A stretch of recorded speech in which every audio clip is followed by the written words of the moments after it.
That night, the spindle hummed like a steel heartbeat. I opened the red, confidential envelope, saw my parents' signatures and my brother-in-law's name on the owner line. They thought I would come back begging. I shut down the machine, picked up my grandfather's gloves, and started counting down the days until they had to call me a new name. Competitor. My name is Summer Allison. I am 29 years old, and for as long as I can remember, my life has been measured in thousandths of an inch. I grew up in the pervasive smell of cutting coolant and the sharp, blue-white flash of TIG welding. My lullabies were the hydraulic hum of the press brake and the rhythmic growl of the CNC mills turning bar stock into precision parts. I am a machinist, a damn good one. Riverton, Michigan, is not a town that sleeps. It is a city of smokestacks, freight trains, and factories that run 3 shifts. Here, the lights in the industrial park burn brighter than the stars, and the air always carries a faint metallic tang. At the heart of that park was our family's legacy, Allison Precision Works. It was my grandfather Earl's shop, then my father Martin's. For 3 generations, Allison Precision Works meant something.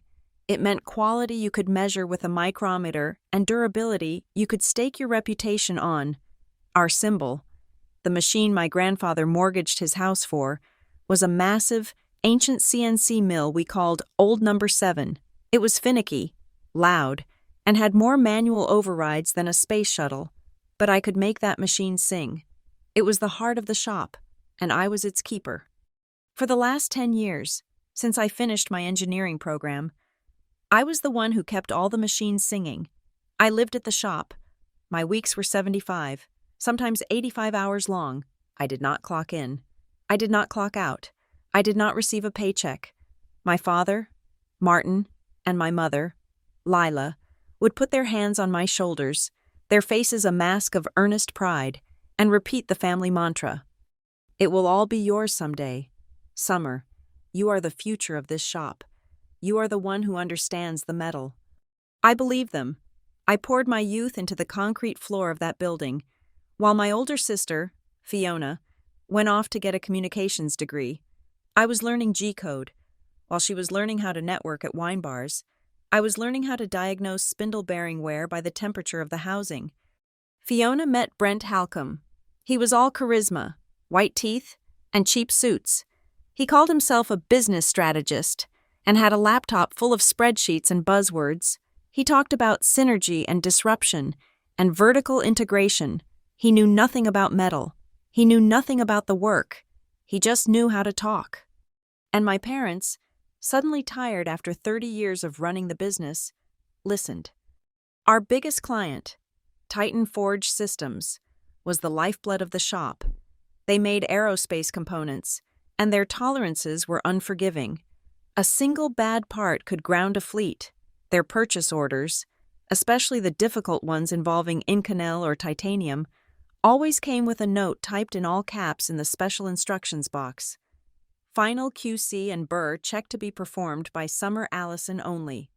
I was the shop's quality control. I was its lead programmer, its setup specialist, and half the time, its primary operator. My hands were not soft. They were scarred, calloused, and permanently stained with grease. I could walk through the shop floor blindfolded and tell you what was running, and how well. I knew the high-pitched whine of chatter when an end mill was starting to dull, meaning you had seconds to adjust the feed rate before it snapped.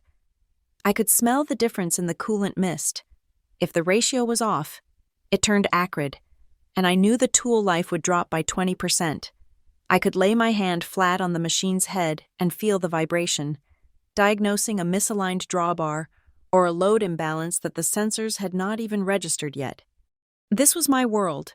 This was the language my grandfather taught me, and I was proud of it, even through the bone-deep exhaustion. I truly believed I was carrying the torch. I was the future. The crack started small enough for me to ignore, to blame on my own fatigue. Fiona, who lived 2 states away and had not visited the shop in a year, started receiving a consulting fee.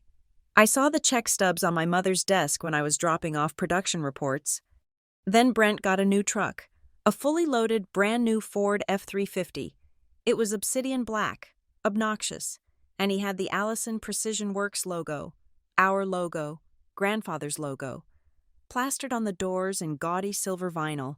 He would park it right out front, taking up the spot I used to use for quick material loading.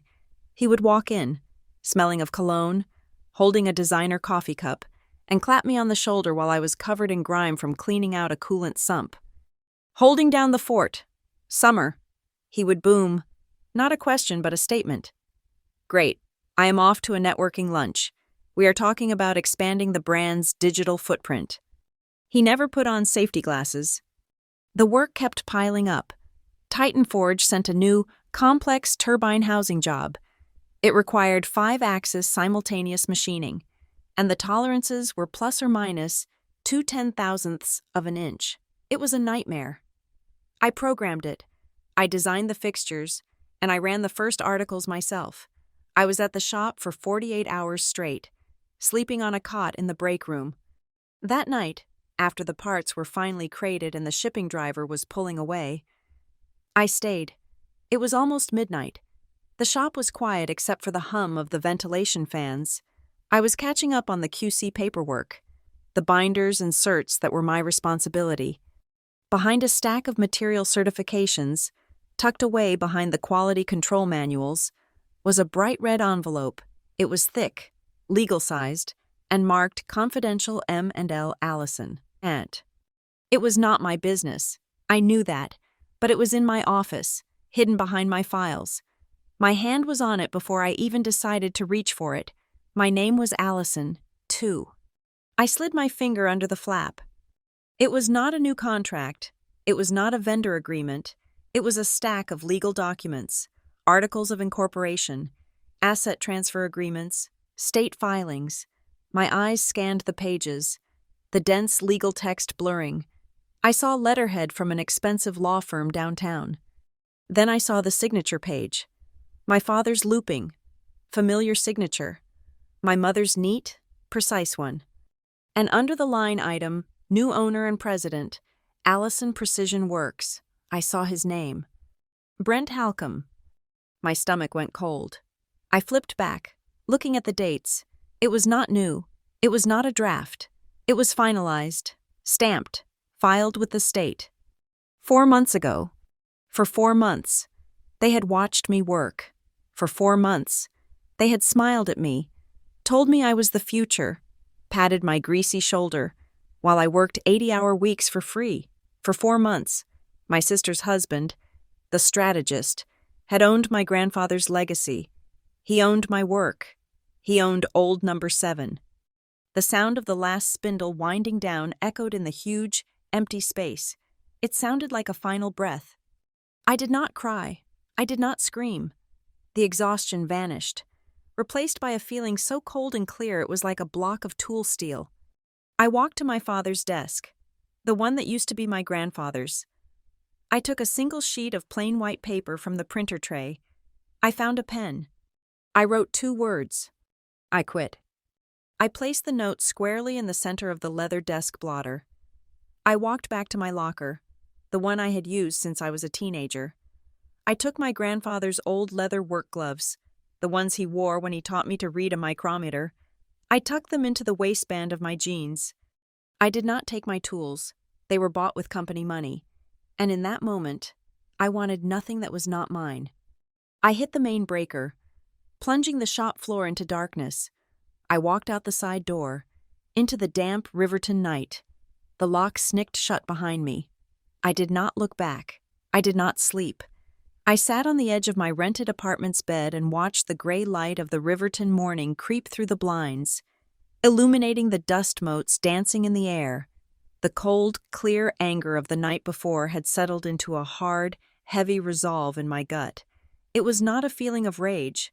It was a feeling of calibration. I showered, put on clean jeans and a plain black t-shirt.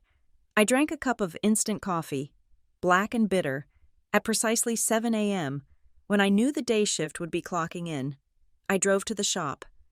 I parked my old truck in the street, not in my usual spot. I walked through the side door. The familiar roar of the air compressors and the whine of the first spindles warming up hit me, but it felt different. Muted. I was a ghost. Daryl, the senior machinist and my grandfather's first ever hire, saw me first. He was at his workbench, oiling a caliper. He looked up, his face full of the usual morning greeting, and it just froze. He saw my face. He saw that I was not wearing my steel-toed boots, just sneakers. He saw that I was not carrying my lunchbox. He just nodded, slowly, his eyes full of a question I could not answer. I did not stop to talk. I walked past the milling centers, past old number 7, past the welding bay where the blue light was already flickering. I went to my programming station, a cluttered desk covered in blueprints and catalogs. I did not touch the company computer. I did not touch the stack of job tickets. I opened the bottom drawer of the file cabinet and pulled out 3 thick, spiral-bound notebooks.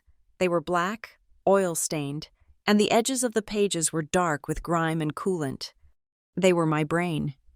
For 10 years, I had documented everything, every custom G-code macro for a weird thread profile, every cheater setup for a second operation, the exact tool life, down to the minute, for every brand of end mill on every type of material, feeds and speeds that were not in any book, that I had found through thousands of hours of trial and error, the specific offset adjustments for old number 7 based on the ambient temperature of the shop.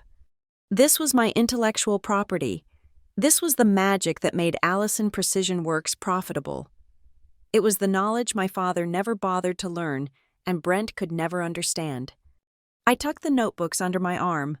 I went to my locker, the one I had used since I was 16. I took the small, framed photo of my grandfather and me, him showing me how to hold a file. I took my grandfather's gloves, the ones I had grabbed last night. I left everything else, the company-issued safety glasses, the branded shirts, the stack of uncashed bonus checks my parents had given me for the books and told me to hold on to for now. I walked back out. The shop was running now, but everyone was moving slow. They were watching me. I did not look at them. As I passed the front office, I saw my father, Martin, through the glass, on the phone, gesticulating wildly. He was probably leaving me an angry voicemail. He had not seen my note yet. I walked out the door and did not look back. The first day was silence. The second, my phone exploded. My father, my mother, my sister, a barrage of texts and calls. Summer, where are you? Get back here. Summer, your father is furious. You can't just walk out. Summer, what the hell? Brent is the owner. You have to respect that. Stop being a child. I did not answer. I went to the bank and opened a new account with the few $1,000s I had saved from side jobs. I met with a lawyer. I slept for the first time in years. Exactly 1 week after I walked out, the call I was waiting for came. It was my father. His voice was not angry this time. It was thin, panicked. Summer? I just waited. Summer, you have to come back. The Titan Forge job. It's all wrong. They rejected the whole batch. I stayed silent, listening to the hum of the line. The tolerances are all over the place. The finish is terrible. Brent tried to adjust the program, and one of the mills, it crashed, broke a $2,000 cutter. I pictured it perfectly. Brent, in his polo shirt, leaning over the control panel, punching in numbers he did not understand. A rookie. Fatal mistake.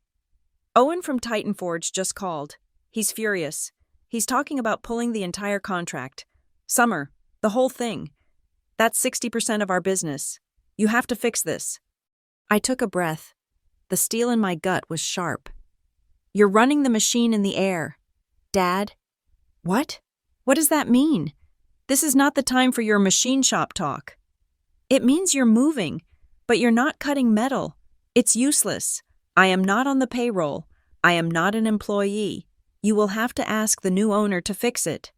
His name is Brent, and he is your brother-in-law. This is your family. My family, I said, my voice low and cold. would not have given away my life's work to a man who thinks G-code is a clothing brand. "You get back here right now," he roared. "I am busy," I said, and I hung up. The line was drawn. The next call was my mother, Lila, the peacemaker, the negotiator. Her voice was strained, on the verge of tears. "Summer, please, this is tearing us all apart. Your father is a wreck. This whole thing is just a misunderstanding. Let's just talk, all of us, together, at the Maple Diner, tomorrow morning, 8 o'clock. Please, honey, for me."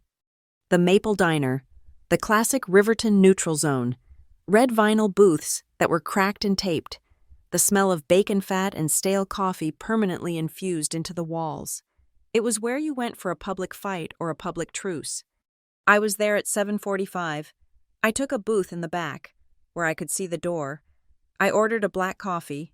The waitress, Flo, who had served me pancakes since I was a kid, just slid the cup onto the table and said, "It's a cold one out there." She was not talking about the weather. At 8:01, they walked in. My father, Martin, his face gray and haggard. My mother, Lila, her eyes red and puffy, clutching her purse. My sister, Fiona, looking annoyed, texting on her phone. And Brent. Brent was wearing a blazer, a navy blue blazer, with a crisp white shirt. He looked like he was going to a sales meeting, not a family crisis. He was smiling, trying to project an aura of control. They slid into the booth opposite me, my father and mother on one side. Fiona and Brent crammed in on the other.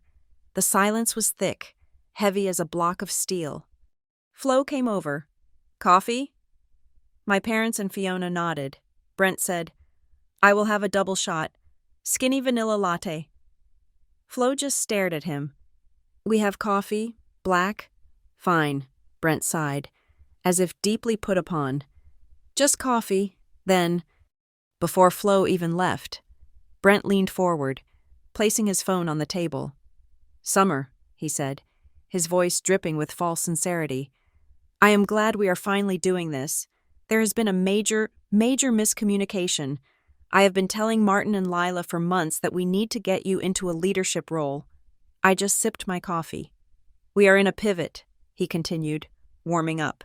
"We are not just a machine shop anymore. We are a solutions provider. I am building a new digital-first ecosystem for Allison Works. We are talking new branding, enhanced social media funnels, new synergies. I am optimizing the entire workflow from the ground up." He talked for 3 straight minutes. Buzzwords flew like sparks from a grinder. Scale, disruption, vertical integration, brand identity. He had not once mentioned metal, or tolerances, or the clients. I waited for him to take a breath, and I cut in. My voice was not loud, but it cut right through his monologue. "Brent," he stopped, his mouth half open. "Since you are the owner, and you are optimizing the workflow, I have 3 technical questions for you. They should be easy. They are about the Titan Forge job, the one you just crashed." The color drained from his face. My father's head snapped up. "First," I said, leaning forward, "when you are programming a circular interpolation, what is the functional difference between a G2 and a G3 command? And why would you choose one over the other for a climb milling operation on old number 7's specific controller?" Brent's smile froze. "Well, that is very technical. Summer, that is why we have—" "Second," I said, cutting him off, "the Titan Forge turbine housing print has a 5-part assembly. Can you explain how you would calculate the total tolerance stack-up to ensure the final fitment, and what our maximum allowable margin of error is on the keyway before Owen rejects the entire lot?" "Now, listen," Brent blustered, trying to laugh it off. "I am a top-level strategist. I do not get into the weeds." "Third," I said. My voice was like ice. "The print specifies AMS 4911, grade 5 titanium. What is the correct coolant-to-water ratio for that specific alloy? And what surface feet per minute do you run your half-inch carbide end mill at to prevent work hardening and chip weld?" which is exactly what your floor manager told me happened yesterday. Silence. Complete, dead silence. Brent's face was chalk white. He opened his mouth, then closed it. He knew nothing. He was a hollow shell. In the next booth, I heard one of the old-timers from the tool and die shop down the street snort into his coffee. They all knew. Everyone in this diner who had ever turned a handle or read a blueprint knew. My mother finally broke the silence, her voice trembling. "Summer, stop this. This is not fair. You are embarrassing him. The family is the business, and the business is the family." "No, Mom," I said, looking her dead in the eye. "The paperwork you signed removed the family from the business. It is just a business now, and he cannot run it." "Oh my God. Summer, you are being so dramatic," Fiona snapped, finally looking up from her phone. "You are making a scene. People are staring. Just stop overreacting and come back to work." My head turned to her. Overreacting? 10 years. Fiona, 10 years of 80-hour weeks, 10 years of no pay, 10 years of, "This will all be yours." That is not overreacting. That is a decade of my life you and your husband just tried to steal. "That is enough!" My father's hand slammed onto the formica table. The silverware jumped. The coffee cups rattled. The entire diner went silent. His face was purple.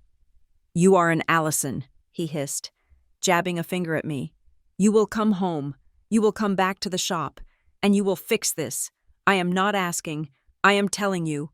I stared at him, the man who taught me to ride a bike, the man who I had idolized, the man who just sold me out for a strategist. Slowly. I stood up. I pulled a $5 bill from my back pocket and dropped it on the table. It was more than enough for my coffee.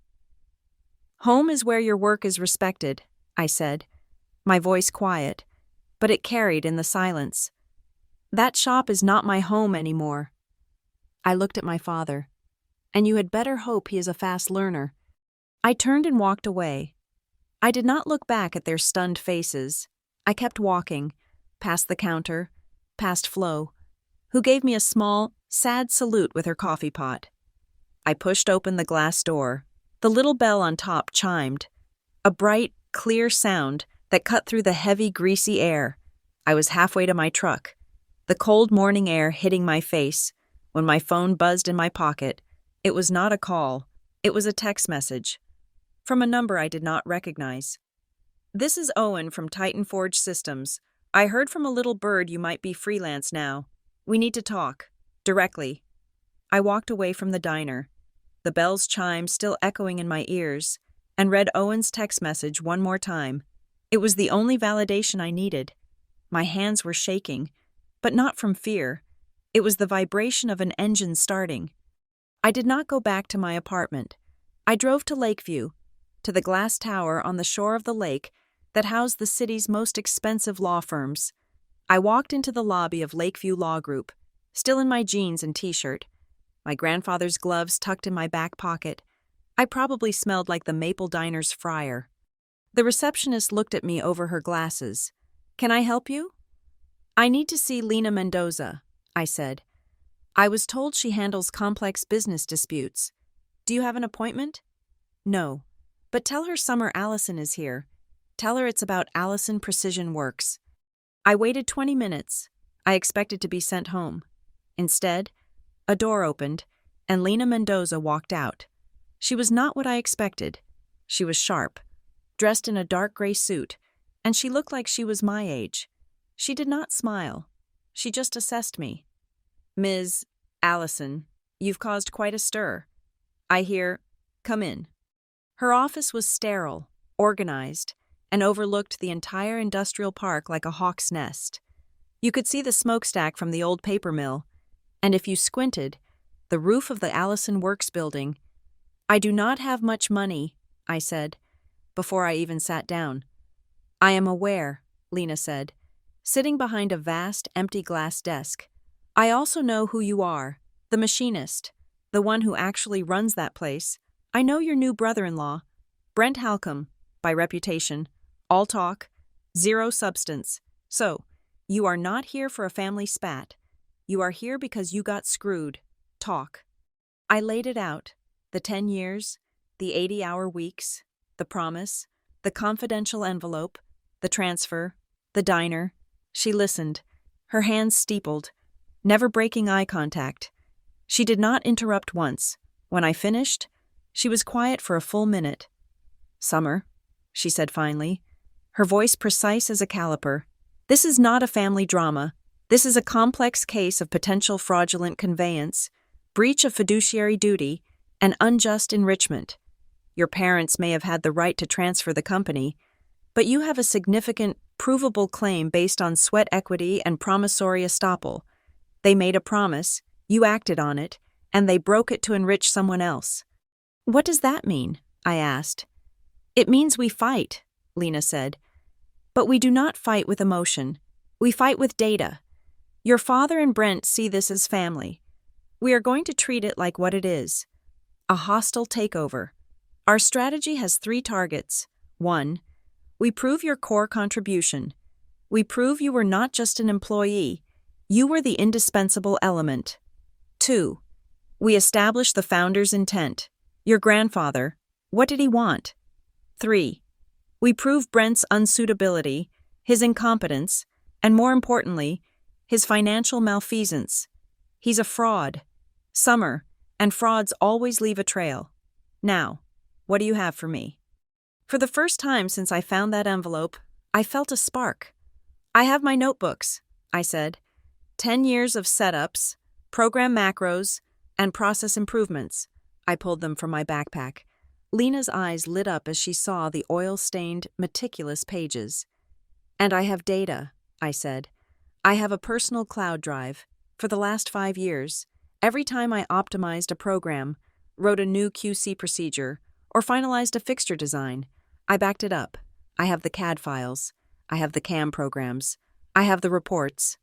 "Good," Lena said, a thin smile appearing. "Very good. You are a machinist.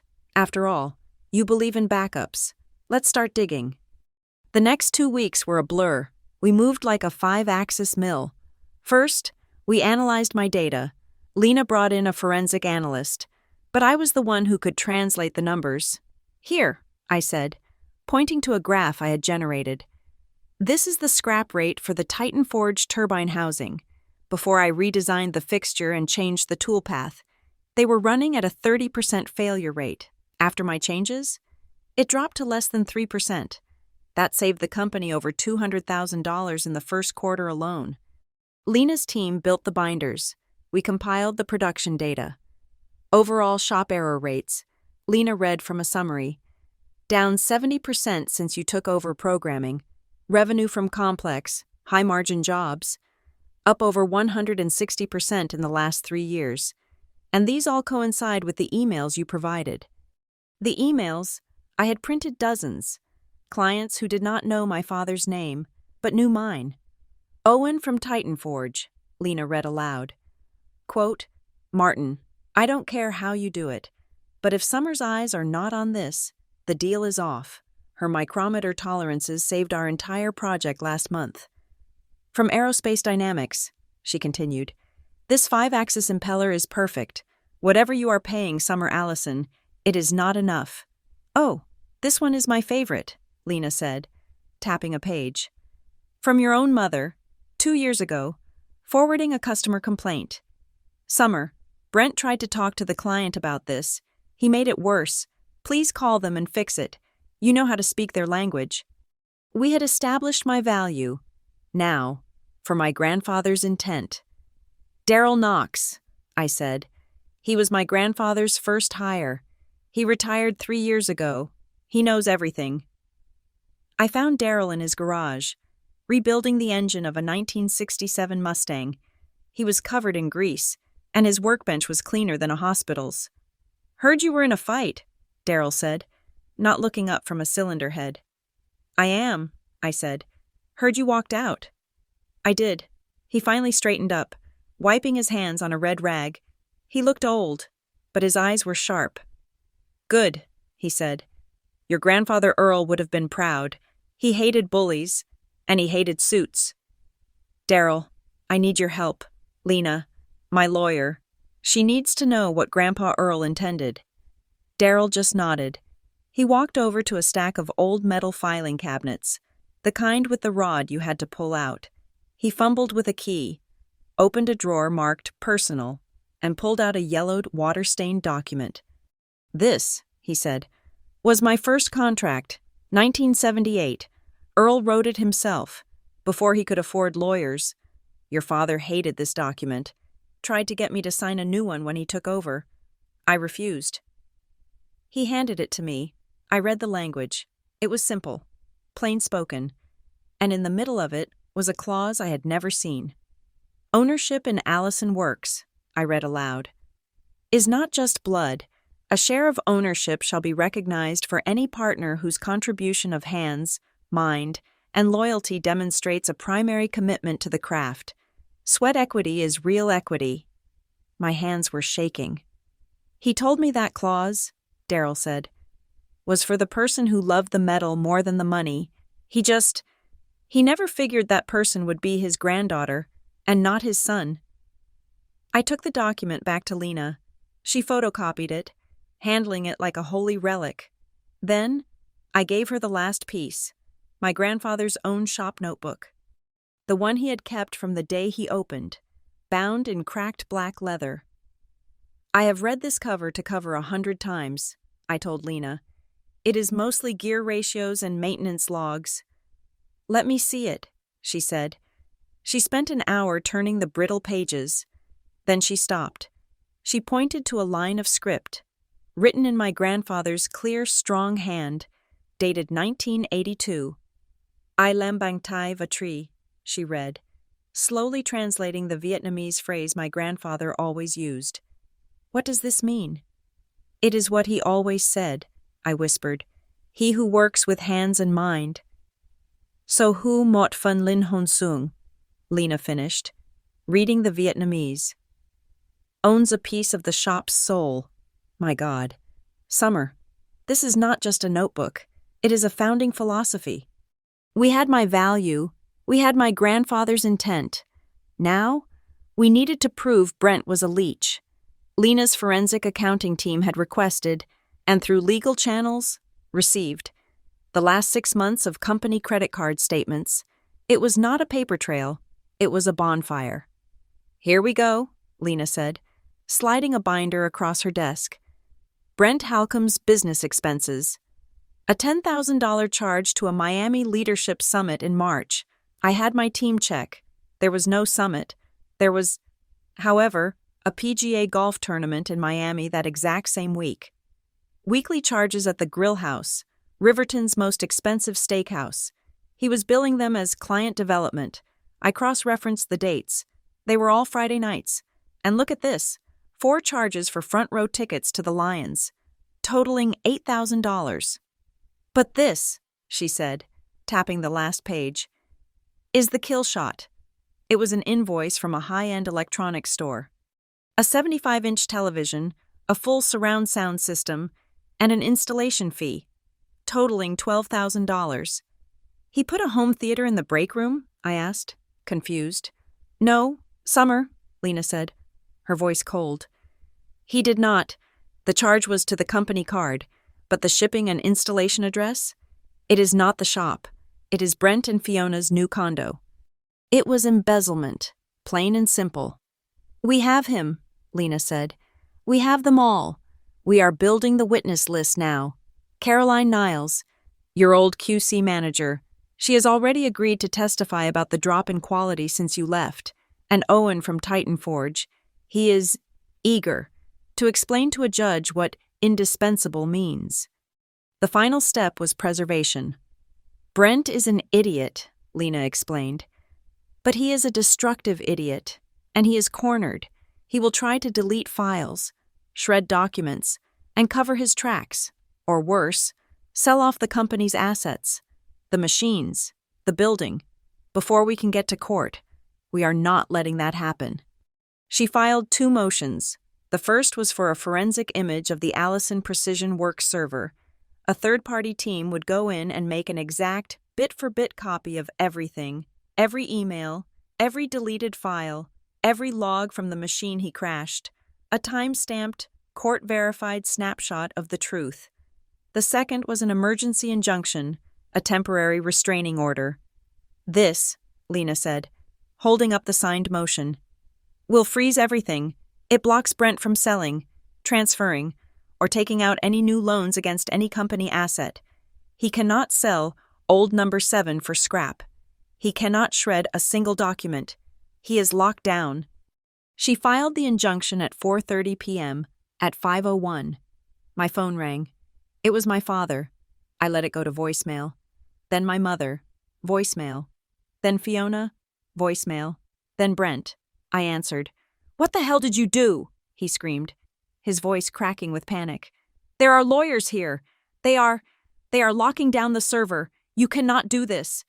I held the phone away from my ear, listening to him sputter. "This is war. Summer. You are destroying this family." I took a breath. I thought of my grandfather's hands. I thought of the red envelope. I thought of the home theater. "Brent," I said, my voice as calm and cold as a sheet of steel. "The family was destroyed 4 months ago. This is just business." I hung up. While Lena and her team built the legal siege, my battle was fought on a different front. It was a war of silence and preparation. I went dark. I did not post on social media. I did not issue a statement. The Riverton industrial community was a small pond, and the rumors were flying. That I had been fired. That I had a breakdown. That I had stolen from the company.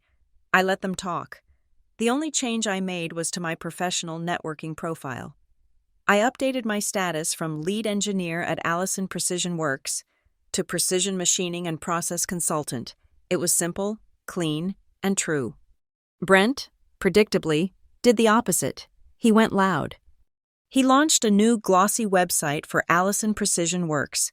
It was full of stock photos of smiling, diverse engineers in brand new hard hats who had clearly never touched a machine. He wrote a long, rambling blog post titled, "A New Era of Leadership, Honoring the Past, Building the Future." He talked about digital transformation, supply chain optimization, and next-generation synergies. He used my grandfather's name, Earl, 3 times. It made my stomach turn. The comment section was a joke, a dozen posts, all within an hour of each other, all saying the same thing. "Congratulations, Brent. Excited for this new vision. So proud of the Halcombe family." It was so transparently fake. It was pathetic. They were probably bot accounts or Fiona's friends from her marketing program. The most telling part was the silence. Not a single real client, not one supplier, not one machinist from another shop, commented, "In our world, reputation is not built on websites. It is built on good parts, delivered on time." The real players knew, they were watching, and they were waiting. While Brent was busy playing CEO online, my real work began. 2 days after my meeting with Lena, I got the email I was half expecting. It was from Owen at Titan Forge. The subject was simple: private RFQ and mutual interest. The body of the email was short and professional. He expressed his disappointment in the recent quality issues from Allison Works and said he was exploring contingency suppliers for the turbine housing contract. Attached was a non-disclosure agreement and a request for quote on a small, new, highly complex prototype part. It was a test. I signed the NDA. I looked at the print. It was difficult, requiring tight tolerances on a non-traditional alloy. It was a part designed to see if I could really do what I said I could. I sent back a simple reply. "I can make this. Let me get a shop in order." That was my plan B. Lena was fighting for the past, for the assets and the value I had already built. I had to start building the future, no matter what the judge decided. I could not be a machinist without machines. I drained my savings, every penny. I took the small personal loan Lena had helped me secure against my future claim. I did not go looking for prime real estate. I drove to the other side of town, to the Ashboro Industrial Park. It was older, grittier, a collection of tired-looking corrugated steel buildings from the 1970s. I found a unit for lease. It was small, maybe 2,000 square feet.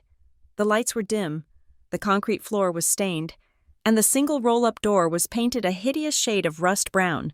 But it had what I needed: a 3-phase, 480-volt electrical service.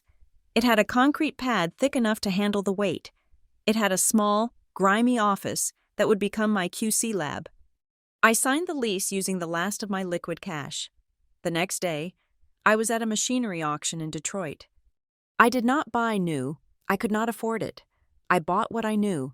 I bought the cast-iron workhorses.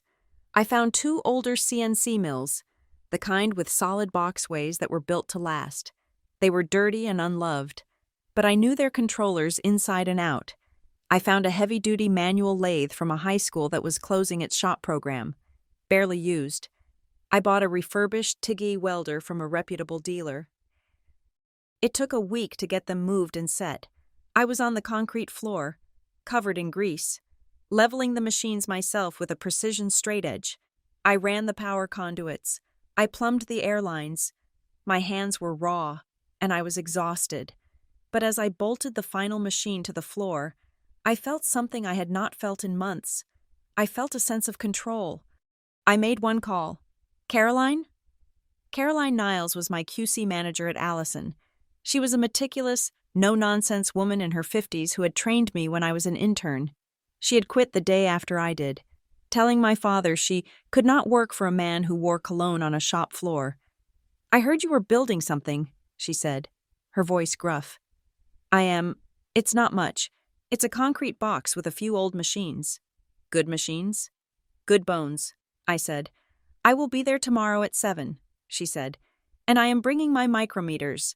Do not expect to get paid, but I do expect good coffee." She hung up. True to her word, she showed up at 6:55 a.m. with a rolling toolbox full of calibrated metrology equipment. "This is it?" she asked, looking around the small bay. "This is it for now," I said. "All right," she said, pulling on a pair of clean gloves. "Let's build a quality manual. If we are going to do this, we are going to do it right from day one. I want a process for everything, from material receiving to final inspection." While Caroline was building the QC lab in the small office, I started on the Titan Forge test part. I programmed it, I designed the fixture, I set up the first machine, and before I made the first cut, I mounted a camera and a laptop. I documented everything. I filmed myself verifying the tool lengths. I recorded the machine running, the chips coming off the part. I took a log of the program, the speeds, the feeds.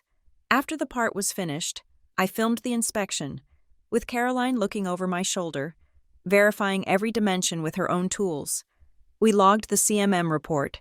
We saved everything, and then I ran the entire folder through a hashing algorithm, creating a unique digital fingerprint, a time-stamped, unchangeable record that this process, on this day, produced this result. It was my own internal, undeniable certification of capability. I was in the middle of this when Lena called. "Just checking in," she said. "Things are quiet on their end, too quiet, which means Brent is panicking. He's probably going to do something stupid." "Like what?" I asked, wiping coolant off my hands. "Like try to get to you. He will try to make this a public fight. He will post online. Try to bait you. Do not take it." "I have seen his blog posts," I said. "It's all nonsense." "Exactly," Lena said. "It is for an audience of idiots. Our audience is a judge. Do not get in a mud wrestling match with him. He is good at it.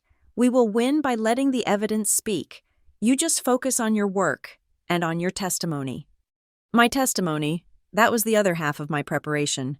At night, after 12 hours of wiring and plumbing and programming, I would sit at my kitchen table, and Lena would drill me over a video call. "Your mother will be in the gallery," she said, her face a pixels on my laptop. "She will be crying. Their lawyer will ask you, 'Ms. Allison, you saw your mother crying.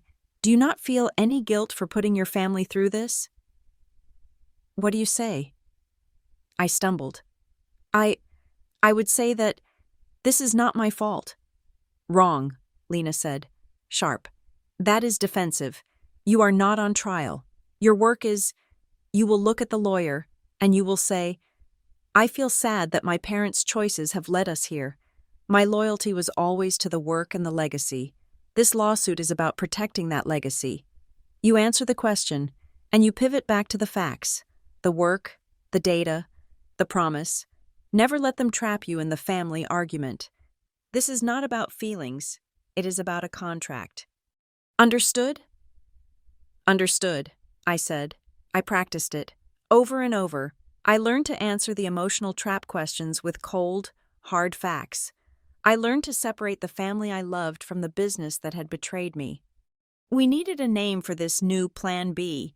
I was still working under my own name as a consultant, but the shop needed an identity. We cannot call it Allison, I told Caroline. Hell no, she said, not looking up from her calibration log.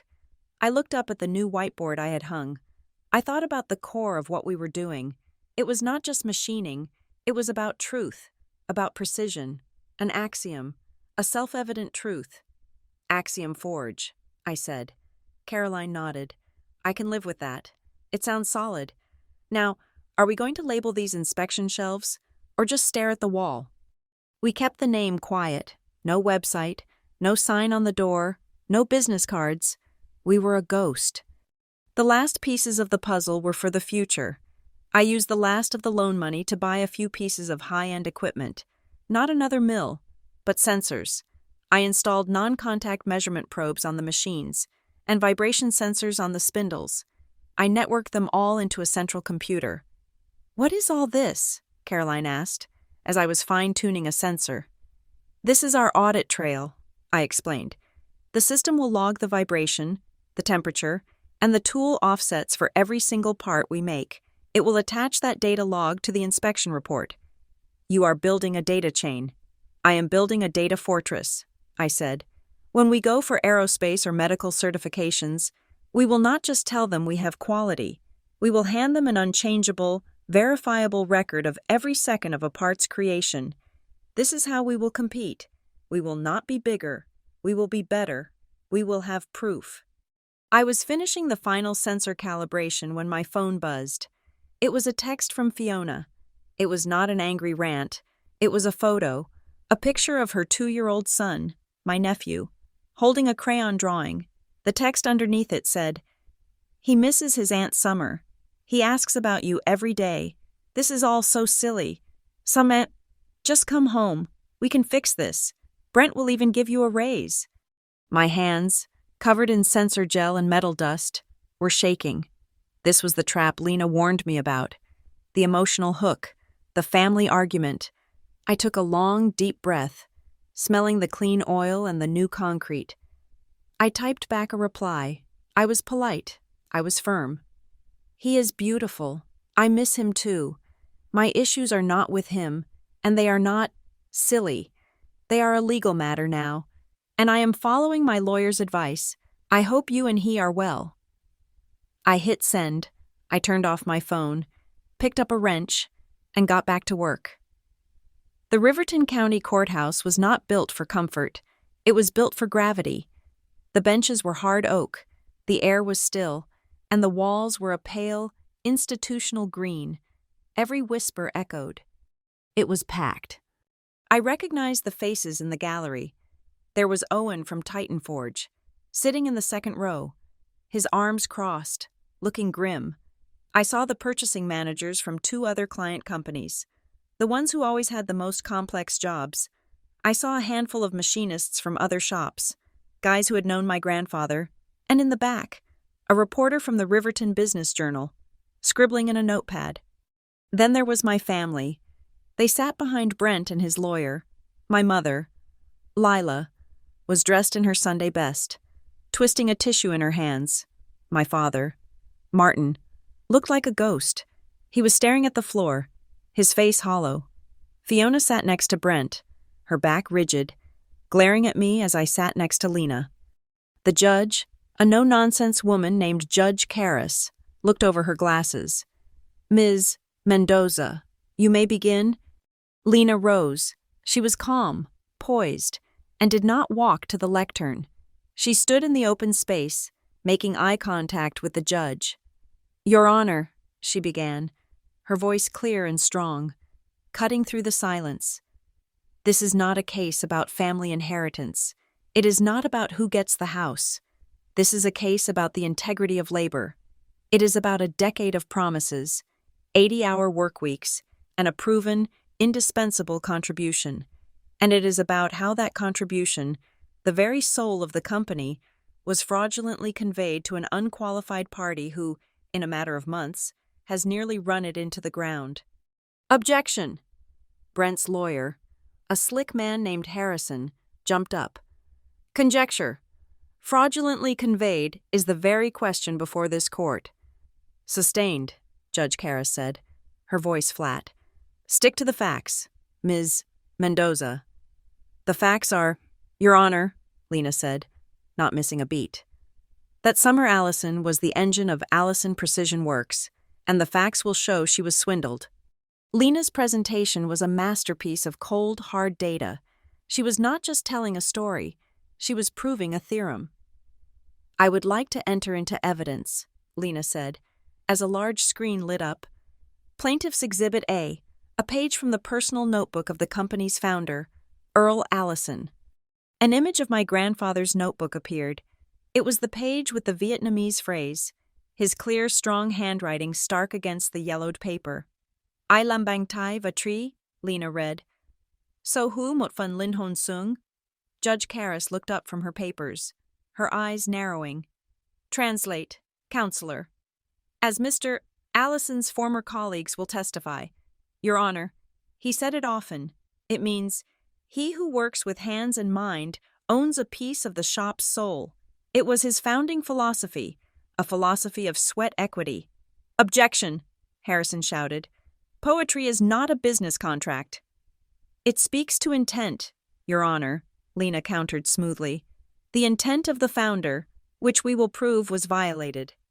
Overruled, the judge said, her eyes fixed on the screen. I will allow it. Proceed. The dam broke. Lena flashed the next exhibit. It was a line graph. This is the revenue from high-complexity, 5-axis machining, which Ms. Allison personally programmed and managed.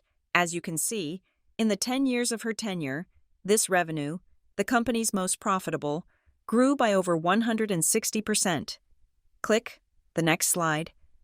This is the shop's overall scrap and error rate. The red line shows the rate before Ms. Allison designed and implemented new quality control protocols. The blue line is after, a drop of 70%. This saved the company, conservatively, hundreds of thousands of dollars. Click, client emails. Owen's email was the first one. Her micrometer tolerances saved our entire project. An email from another client. We are sending this job only if Summer is setting up the machine. The last batch, run by someone else, was a disaster. Click, standard operating procedures. These SOPs, Lena said, detailing the complex setups for aerospace alloys, were written by Ms. Allison. These fixture designs, copyrighted in her name, were created by Ms. Allison. These were not the actions of a simple employee, Your Honor. These were the actions of a partner. Then, it was my turn. I walked to the witness stand. My hands were steady. I felt the rough grain of the wooden railing. It was not as solid as steel. Lena had prepped me for this. Speak simple, speak truth. You are not a lawyer. You are a machinist. Be one. Ms. Allison, Lena began, can you describe your average week at Allison Precision Works? I was there, I said, my voice coming out clearer than I expected. I got there at 6 a.m, before the day shift, to get the machines warmed up and the programs loaded. I was there after the second shift left, often until midnight, to set up the jobs for the next morning. Sometimes I slept on the cot in the break room for a few hours. 75 and 85 hours. It was what was required. Did you receive a salary for this? No, I was told. My parents told me that the company would be mine, that I was not working for a paycheck. I was building my own future, my future. I saw my father flinch. He sank lower in his seat. Can you describe one of these complex jobs? The Titan Forge turbine housing, I said. It was made of titanium. Titanium. It is difficult. It gets hard if you look at it wrong. If the tool speed is not perfect, if the coolant ratio is off by even a small amount, the tool will fuse to the part, or the part will warp from the heat. It is a balance. You have to listen to it. You can hear the cut. You can smell it. Smell it? Yes. You can smell when the coolant is burning off too fast. You can feel the vibration in the floor. I would stand there, for hours, my hand on the machine, adjusting the feed rate, adjusting the offsets by microns, 1/1000th of an inch, until the sound was right, until the chips were coming off clean. I looked at my hands, resting on the railing. I have burns, I said, pointing to a small white scar on my right forearm. From hot oil. I have metal splinters under my fingernails that will never come out. I gave that shop everything I had, my hands, and my mind. I looked over at the judge. She was not looking at her papers anymore. She was looking right at me. Harrison's cross-examination was next. He stood up, smiling at me like I was a child. "Ms. Allison," he said, his voice dripping with condescension. "That is a very touching story, the hard-working girl. But is it not true that you are not a business expert? You do not have an MBA, like my client, Mr. Halcombe? I have an engineering degree, and I have 10 years of experience running a multi-million-dollar shop floor," I said. "But you were not in charge of vision, were you? You were not building the brand?" "I was building the parts," I said. "The brand is useless if the parts are scrap." A few of the machinists in the gallery coughed to cover their chuckles. Harrison's smile tightened. "Is it not true," he pressed, "that you simply got angry? That you had a personal disagreement with your family, and you stormed out, abandoning your post, leaving your family and my client in a terrible lurch?"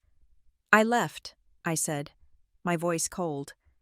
"After I discovered that my 10 years of unpaid labor and the promise of ownership had been secretly and legally transferred to your client, a man who does not know the difference between a mill and a lathe—" "Objection. Sustained, Ms. Allison. Just answer the question." "I did not abandon my post," I said firmly. "My post was stolen." Then, it was Brent's turn. He walked to the stand in a new, expensive-looking suit. He looked confident. He smiled at the judge. His lawyer led him through his testimony.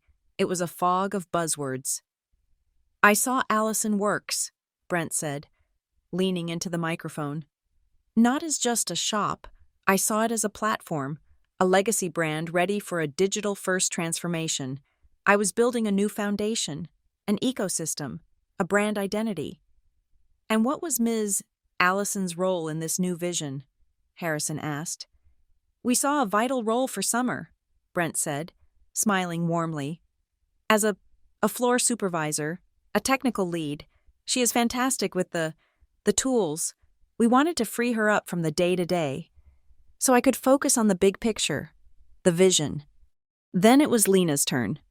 She stood up, holding a single sheet of paper. "Mr. Halcombe," she said, "you testified you were in charge of the big picture. That includes client relationships, correct?" "Absolutely," Brent said, puffing out his chest. "Client relations is key."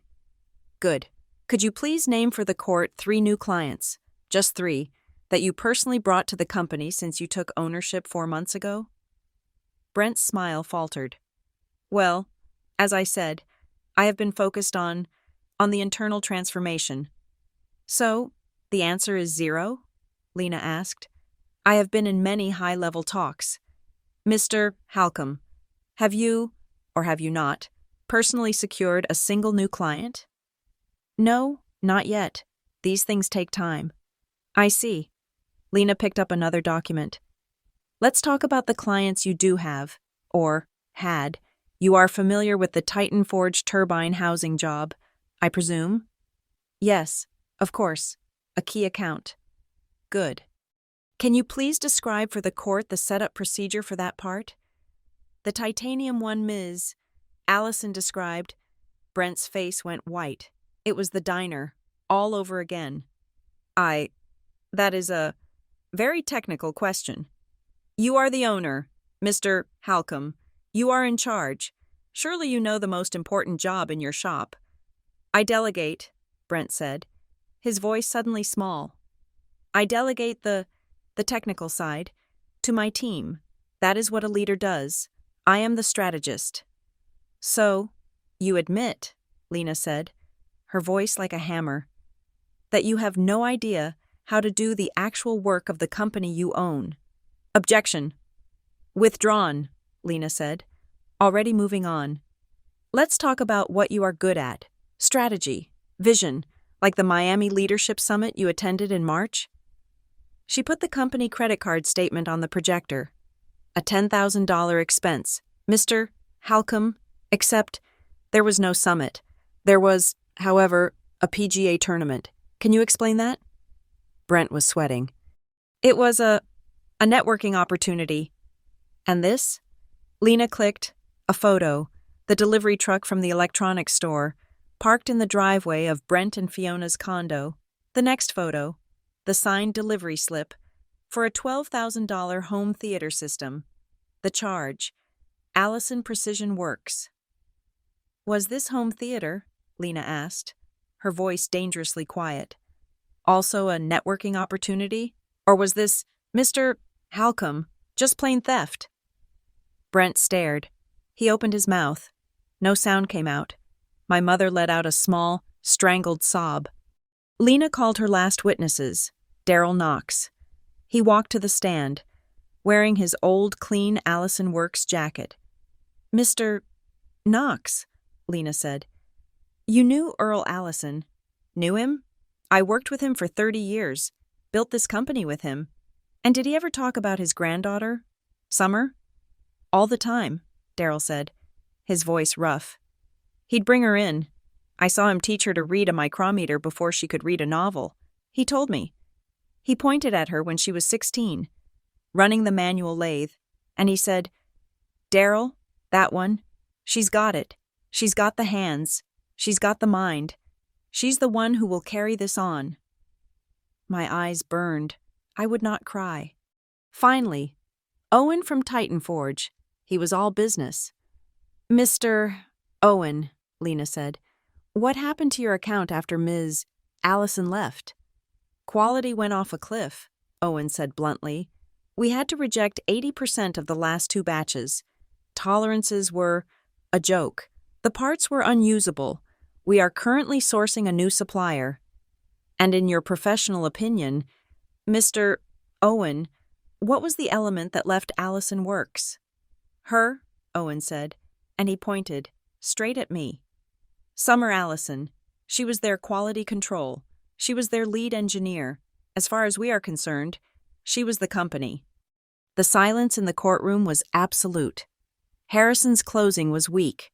He talked about family misunderstandings and growing pains and overzealous youth. Lena's closing was a single-edged razor. The facts are clear. The value was built by Summer. The profits were stolen by Brent. The legacy was betrayed by Martin and Lila.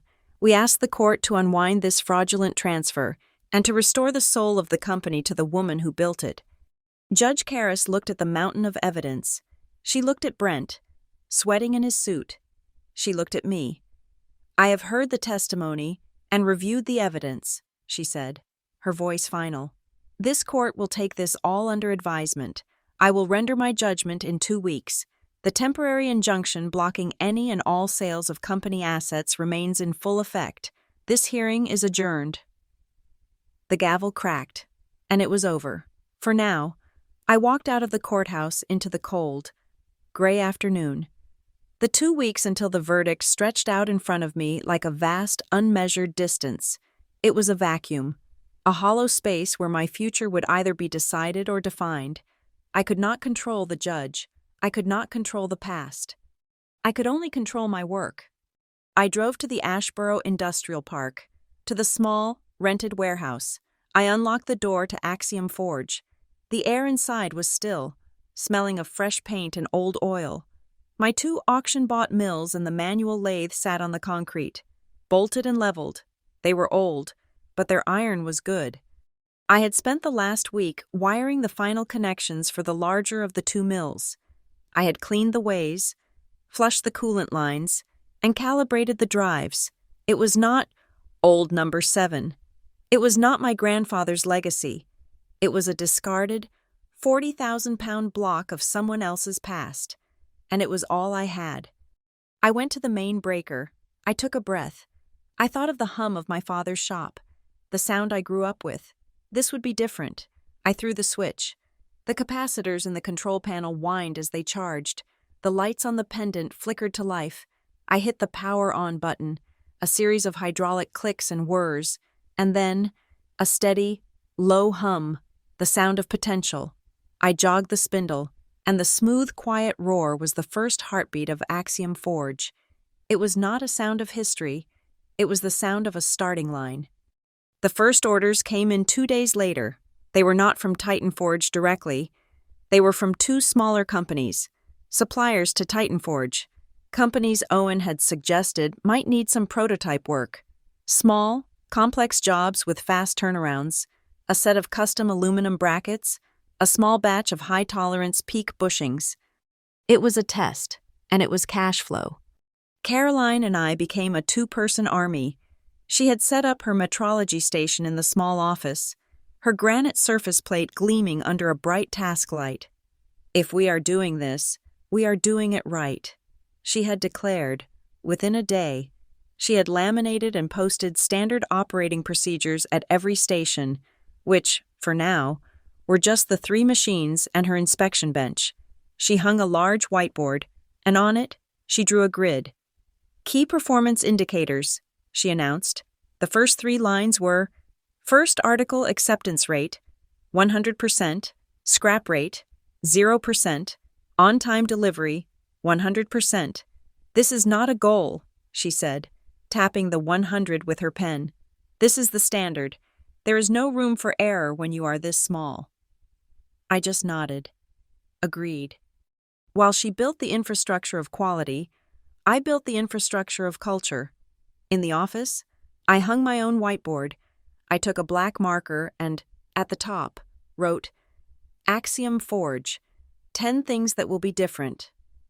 I paused, and then I wrote, my hand sure. 1. Everyone gets paid on time, every time. No holding checks for cash flow. 2. Full health and dental insurance, from day 1. 3. 10% of all profits go into a shared bonus pool. 4.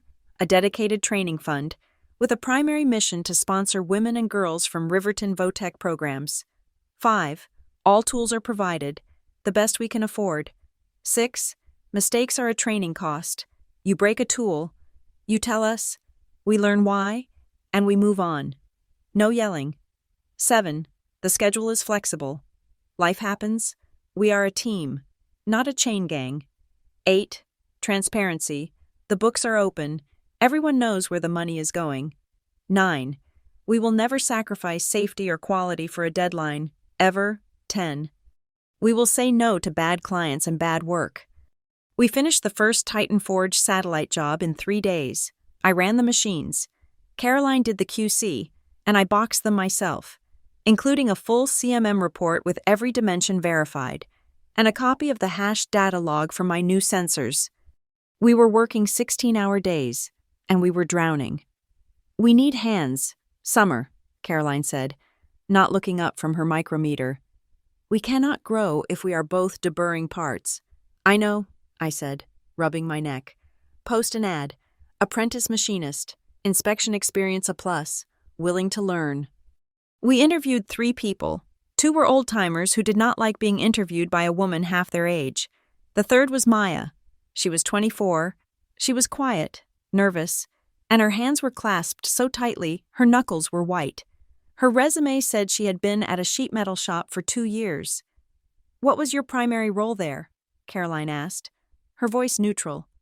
I ran the brake press sometimes," Maya whispered, "but mostly I swept up and ran the deburring wheel. My boss said I was too slow for programming." "He said you did not have the hands for it," I said, reading the subtext.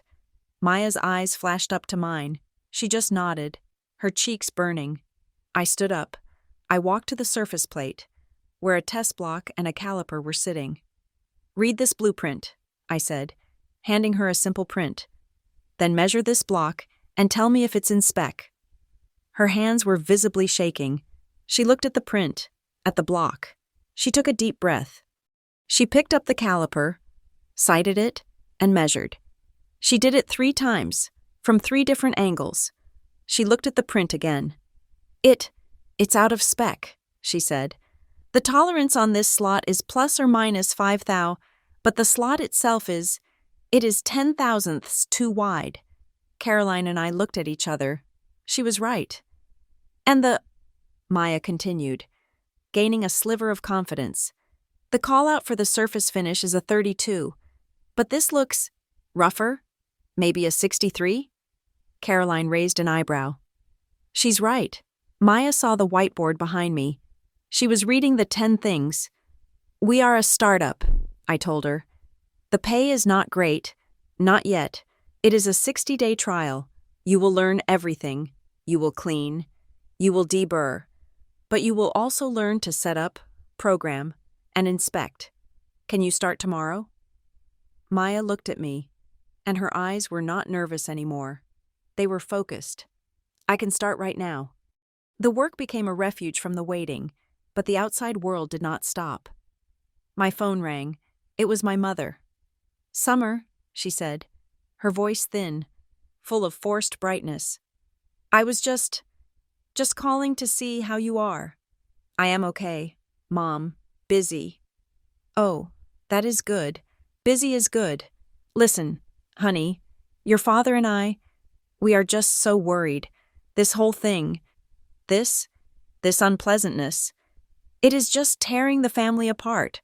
All this instability, it is not healthy for any of us." This was the family stability speech, the one where I was the disruptive element, the one where I was responsible for everyone's comfort. I leaned against the wall of the shop, the hum of the mill a comfort in my back. "Mom, I am sorry you are feeling unstable. That was not my choice. My choices are about my work. This is in the hands of the court now. I have to go." "Summer, wait, please. I have to go. Mom, I have parts to run. I hope you are well." I hung up. The boundary was set. It felt like cold steel. The next day, a text from Fiona, a photo of my nephew, smiling in a bathtub full of bubbles. The text, "Look who's thinking of his favorite aunt. He misses you so much. This whole thing is so stupid. Brent is miserable. Daddy is sick with worry. Just call them. Just be the bigger person. We can fix this." My fingers tightened on the phone. The manipulation was so clumsy, so obvious, using her son as a human shield. I took a breath. I was polite. I was firm. "He is a cutie. I miss him too. As I told Mom, this is a legal matter now, and I am following my lawyer's advice. I hope you are all doing well." I did not get a reply. Brent was the loudest. He could not attack me in court, so he was attacking me in the small, insular world of Riverton business forums. He did not use my name. He did not have to. "There is no greater sin than a traitor," he posted. "Someone who takes the bread from the table of the family that raised them. Someone who would burn down a legacy just because they did not get their way." Another one. "Beware the employee who thinks they are bigger than the company. Loyalty is the only currency. Everything else is just noise. Mr. Delaney family business. Mr. Delaney legacy. Mr. Delaney betrayal." Maya, who was learning to sweep and catalog our raw materials, saw it on her phone during her break. Is he talking about you?" she asked, her voice small. "Yes," I said. My jaw was tight. I wanted to reply. I wanted to post the pictures of his home theater. I wanted to burn him to the ground. My phone buzzed. A text from Lena. "I saw Brent's little online tantrum. Do not reply. He is baiting you, and he is showing the judge exactly who he is. An emotional, unprofessional child. We win with files. We win with evidence. We do not win on social media. Go make some parts. I took a deep breath. She was right. I shut down the browser. Maya, let's go over the setup sheet for this next job. I want you to start pulling the tools for it. I poured the anger, the frustration, the anxiety of the long wait into the work and into preparation. At night, I would stand in front of my whiteboard. After Maya and Caroline had gone home, I practiced. I practiced explaining my work to people who did not understand it. I was preparing for future sales pitches, for demo days, for convincing clients that Axiom Forge was real. A common problem in machining is chatter, I said to the empty shop, the single mill idling behind me. It is a vibration. Think of it like a wheel on a shopping cart that is wobbling. It makes a terrible noise, and it ruins the floor. My job is to balance the wheel by changing the speed, or by changing the tool, so the cut is smooth, quiet, and perfect. That is what we sell, a perfect, quiet cut, every time. The shop was my sanctuary. The work was my anchor. The 2 weeks passed. It was the night before the verdict. The shop was spotless. Our first 2 orders were shipped. On time. The invoices were sent. Maya was no longer just sweeping. She was learning to read G-code. Her brow furrowed in concentration. Caroline was finalizing her QC manual. I stood in the office, looking at my 10 things list. It was a good list. I thought about the next day. I thought about what would happen if we lost. If the judge said the transfer was legal, that my 10 years meant nothing, that Brent got to keep it all. I picked up a blue marker at the bottom of the whiteboard. Under my list, I wrote a new line. Fairness is something you machine yourself. I capped the marker. I turned off the lights, leaving just the small green power light on the mill. I was ready. Whatever came, I had already built my own foundation. We were back in the courtroom, but the air was different. The gallery was thinner, the nervous energy replaced by a kind of grim exhaustion. I sat next to Lena, my hands clasped on the table. I was not shaking. I was just still, ready. Judge Karras entered, sat, and put on her glasses. She did not waste time. I have reviewed the extensive evidence, the forensic accounting, and the testimony in the matter of Allison versus Halcomb and Allison. The court finds the following. My heart was a hammer. First, she said, her voice a flat, hard instrument. The court finds that the transfer of assets of Allison Precision Works to Mr. Brent Halcomb is hereby ruled null and void.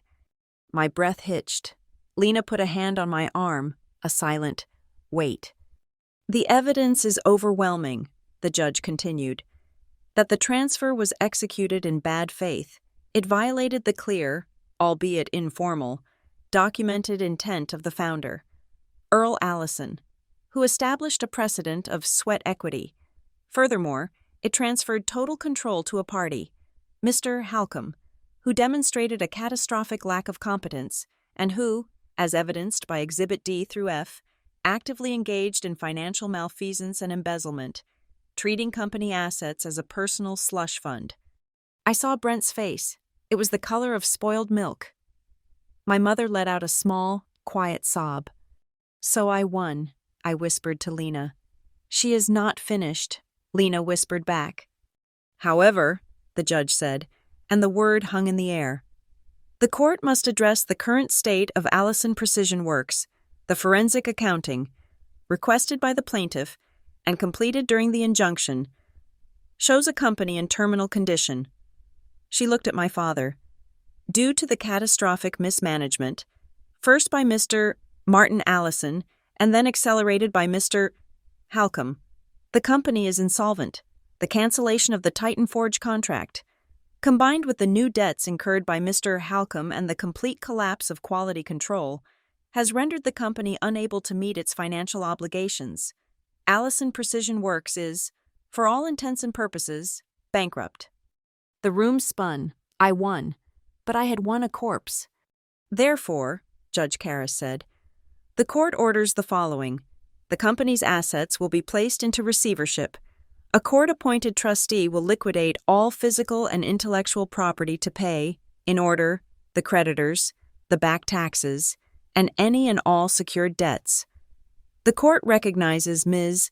Summer Allison's significant, proven claim of over 10 years of unpaid high-level labor. Her claim for damages, in the form of this sweat equity, is validated.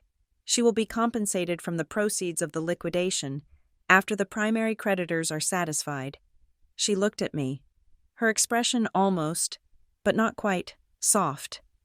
The remaining assets, if any, will be divided equally between the two original heirs, Ms. Summer Allison and Miss Fiona Halcombe.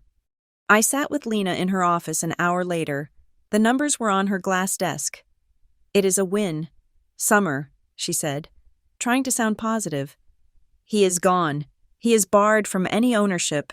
The transfer is void. You were vindicated." "How much, Lena?" I asked. She sighed. "The debts are significant. Brent took out 2 new loans against the equipment, which we did not know about. The bank is first in line. The suppliers are second. After that, your damages." She slid a piece of paper to me. The estimated payout. It was not millions. It was not the value of the company I had built. It was a small, almost insulting number. It was barely $60,000. I looked at the number. I thought of the 80-hour weeks, the burns, the sleepless nights. I thought of my little shop. I thought of Maya. I thought of the new mill. Humming. "It is fuel," I said, my voice quiet. "What?" "It is not a prize. It is not a settlement," I said, standing up. "It is starter fuel, and it is enough." A week later, I was running the first pilot part for another small job. Maya was watching, her eyes following the toolpath, when my phone rang, an unknown number. "This is Summer." "Ms. Allison," a rough voice said. "My name is Frank. I manage the property over at the old Allison Works building. The bank sold it. My boss bought the land. He is not interested in the machine shop business." My stomach tightened. "Okay." "He is selling the contents for scrap. The metal haulers are scheduled for Monday. But I heard what happened in court. I heard you are the one who knows the iron. My boss said to call you. You get first look. You have 48 hours to make an offer on anything you want before it gets melted down. After that, it is scrap. I will be there in 10 minutes. I had not been back. I had not been able to. Frank, a weathered man in a flannel jacket, met me at the door. He unlocked the large, metal-clad door, the one I had walked out of. "It is a mess," he warned. "The last guy, he was not tidy." He pulled up the roll-up door. The shop was dead. It was dark, cold, and silent. The air was stale, not with the smell of coolant, but with the smell of dust and failure. Brent had taken everything, the toolboxes, the computers, the workbenches. My father's desk was gone, even the coffee pot, but he had not taken the iron. The scrappers would. The machines were there, like great tombs. I walked past them. I saw the mill Brent had crashed. The head was still at a sickening angle. The spindle shattered. I saw the press break, its hydraulic lines leaking.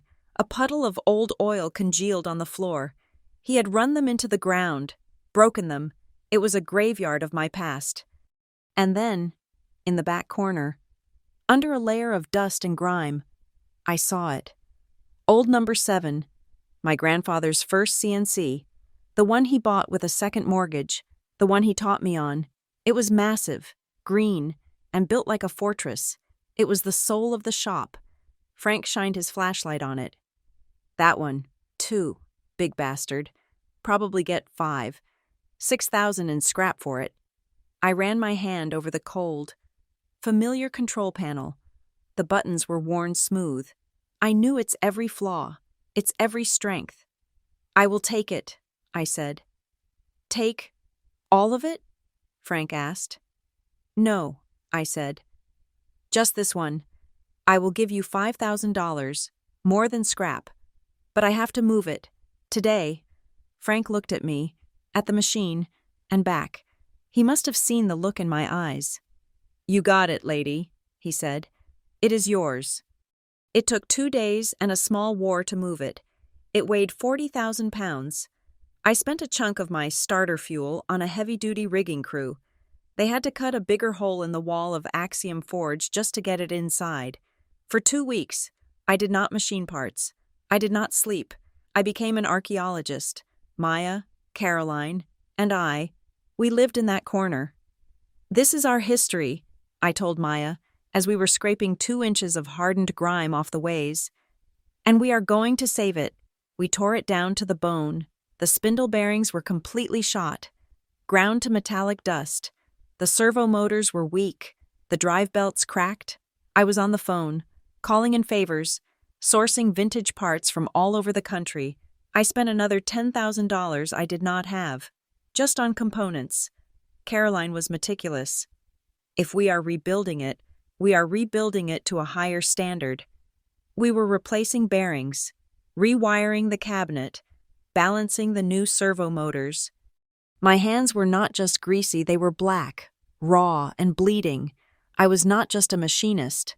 I was a mechanic, an electrician, a priest tending to a relic. On the 14th night, at 3 a.m, we were done. We stood back. It was clean. We had even found a can of the original spec paint and touched up the bare iron. Okay, I said, my voice a croak. I walked to the new breaker we installed. Let's see.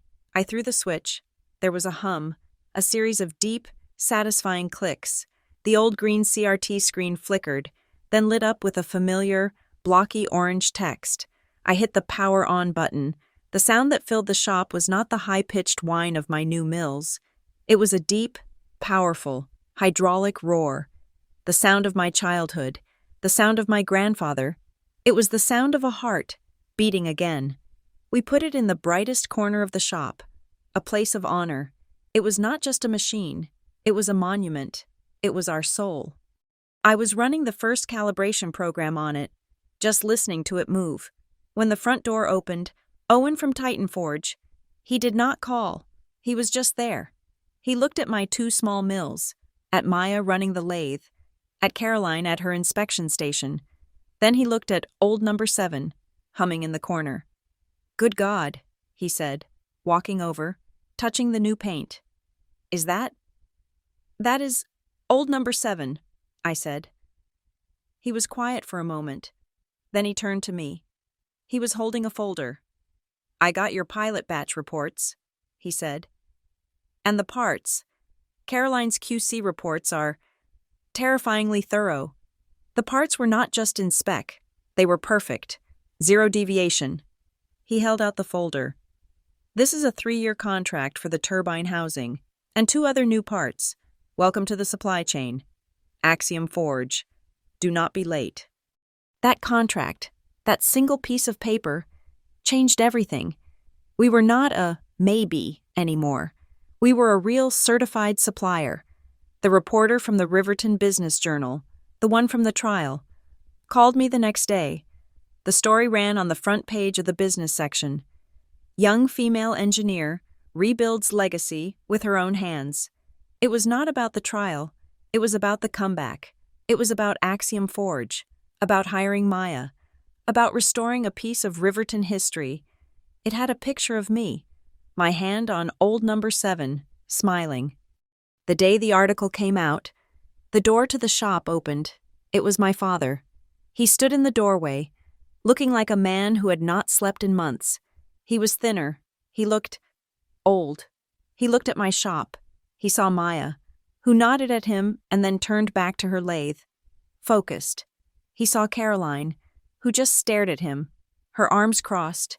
He saw my whiteboard, with the 10 things on it, and he saw old number 7. He walked over to it, slowly. He ran his hand over the nameplate, the same one his own father had installed. He stood there, silent, for a full minute. I did not say anything. I just waited, wiping my hands on a rag. He turned to me. He would not meet my eyes. He just looked at the machine. I did not see it, he whispered. His voice was cracked. Your grandfather, he saw it. He always said, Summer's got the hands, But I was a fool. I did not see it. I looked at the man who had been my hero and my villain. The anger was gone. There was just a deep, hollow sadness. I just nodded. Once. I know, Dad. He looked at me. Finally. Just for a second. He saw the grease on my face, the new confidence in my eyes. He saw a stranger. He just nodded and walked away. The contract meant we had to grow. We need another lathe operator, I told Caroline. We need to run the night shift, or we will never meet Titan Forge's numbers. We hired Ben, a skilled machinist who had just been laid off from the auto plant. He was quiet, efficient, and his parts were perfect. Axiom Forge was no longer a two-woman operation. We were a team. The last thing I did that month was sign the Titan Forge Supplier Ethics Agreement. But I also drafted my own. I printed it, framed it, and hung it by the door for everyone to see. The Axiom Forge Code of Ethics, it read.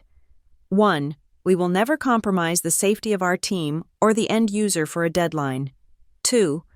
We will not ship a part we would not be proud to put our own name on. 3. We will build it right, or we will not build it at all. Period. I touched the frame.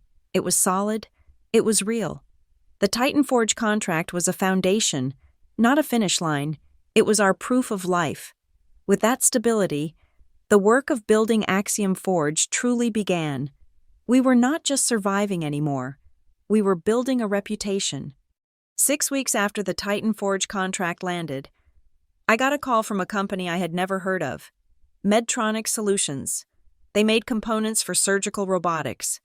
The purchasing manager was all business. We were given your name by Owen at Titan Forge. He said your quality documentation is less of a report and more of a confession. We like that. We try to be thorough, I said, leaning against the wall of the shop. We are looking for a new supplier for a peak spinal implant component. The tolerances are tight, plus or minus 2/10,000ths, and the documentation requirements are extreme. We would need a dedicated, climate-controlled, independent metrology lab. Can you handle that? I looked at our QC lab, which was still just Caroline's surface plate in the corner of the office, separated from the shop floor by a flimsy interior door. We do not have one today, I said. But if you can send the prints, I will send you a quote and a timeline for the lab build-out. We can be ready for a first article in 30 days. 30 days? The man sounded skeptical. That is an aggressive timeline for a full certification build-out. We are an aggressive shop, I said.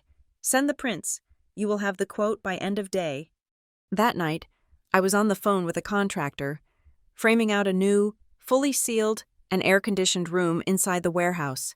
We used a chunk of our new revenue to buy a used, high-end CMM and a suite of new digital gauges. We did not just meet the requirement, we exceeded it. Caroline was in heaven, creating a new set of protocols for clean room handling. We passed the Medtronic audit with flying colors. Axiom Forge was now an aerospace and biomedical supplier. As we grew, the culture I had written on the whiteboard started to take root.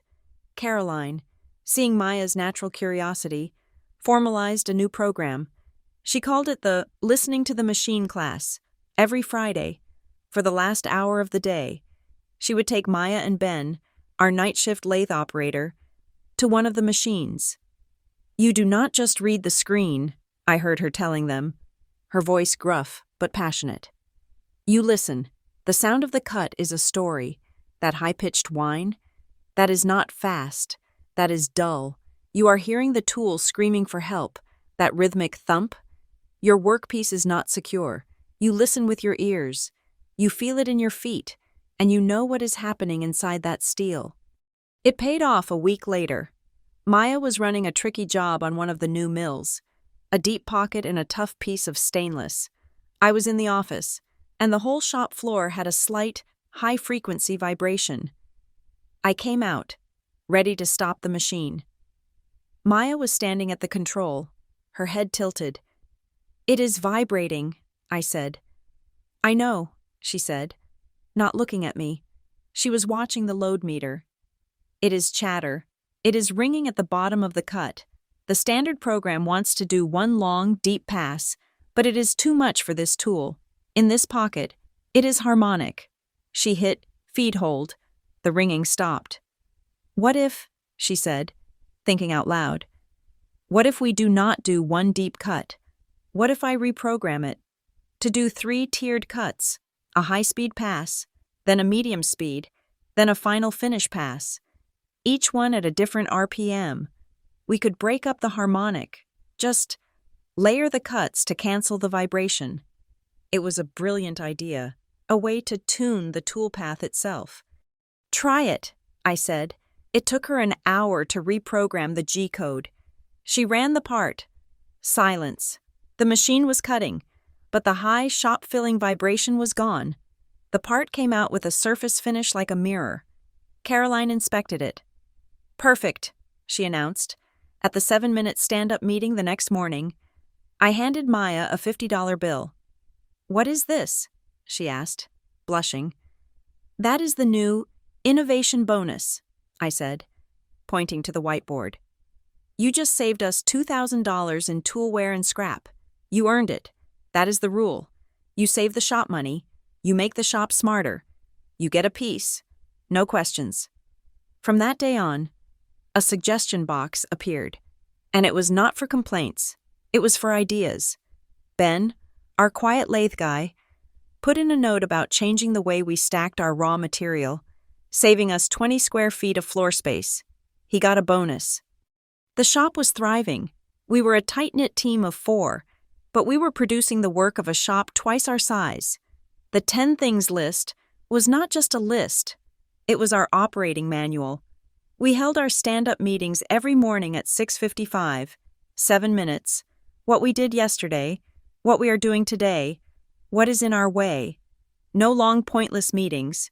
If there was a problem, it went on the Anden board, a big red magnetic marker, and we swarmed it. We did not let problems sit.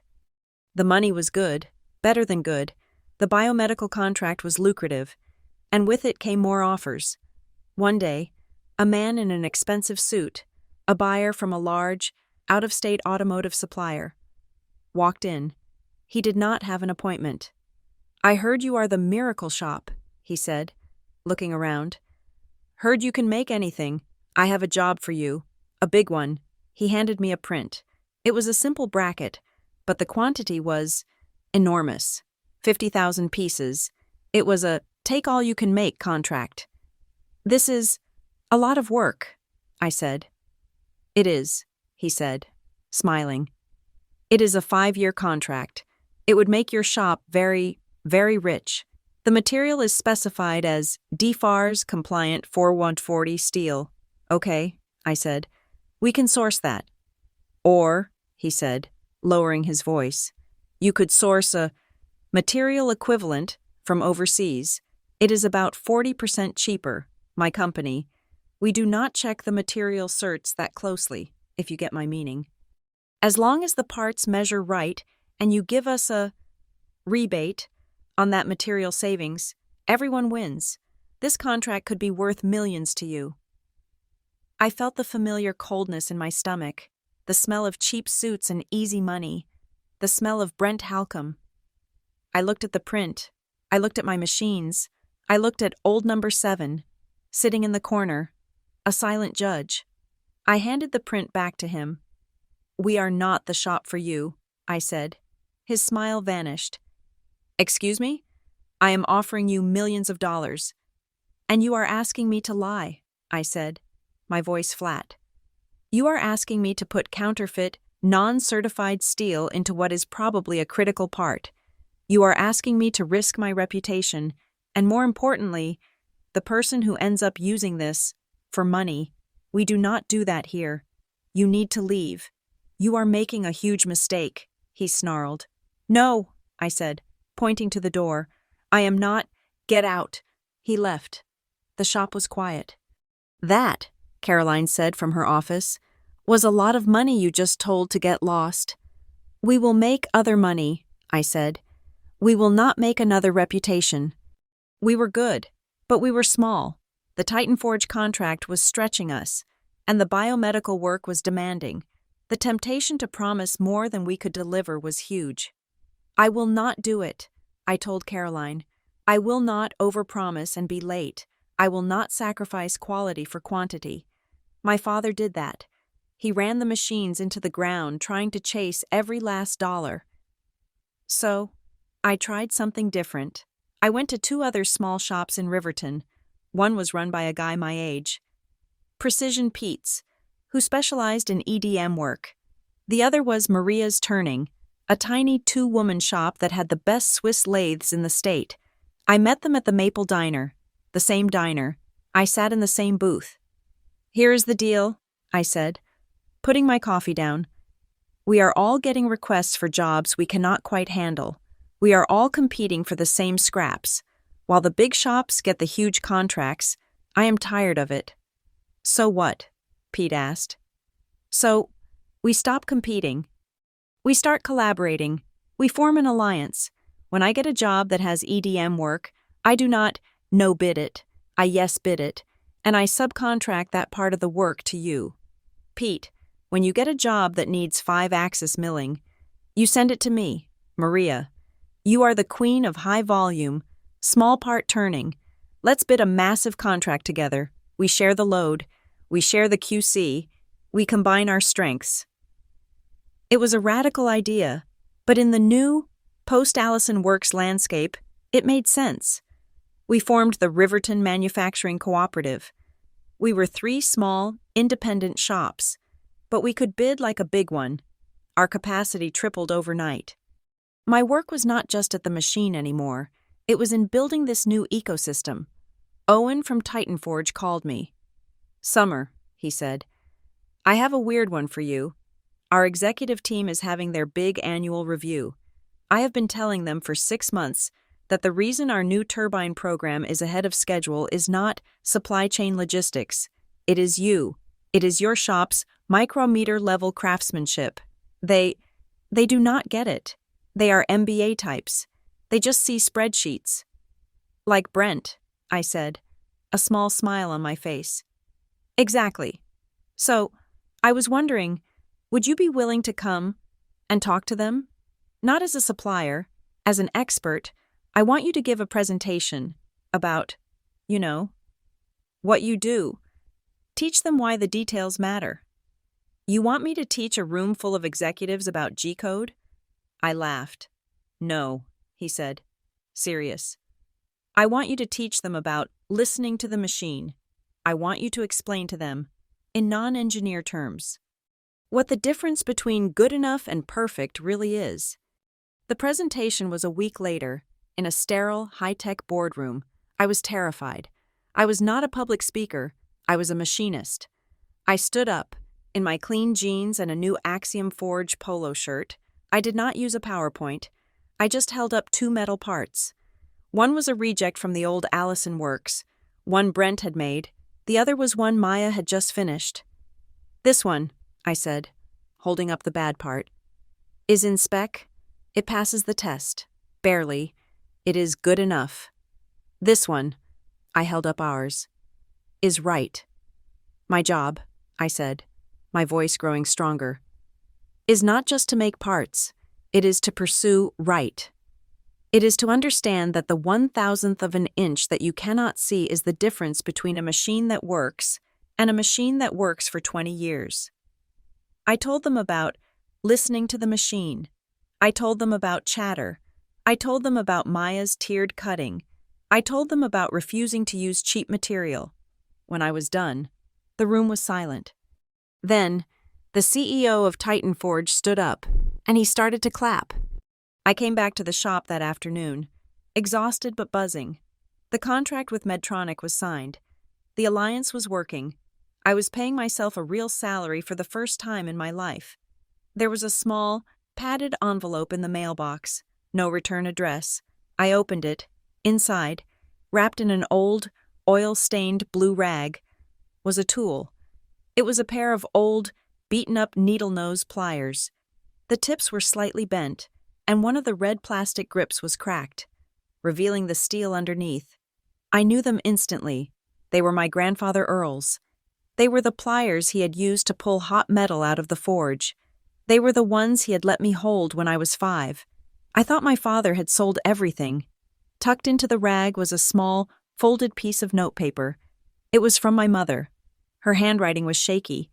It was only 3 words. You were right. I closed my eyes, my hand tightening around the cold, familiar steel of the pliers. I put them on the top shelf of my workbench, right next to my grandfather's gloves, and I got back to work.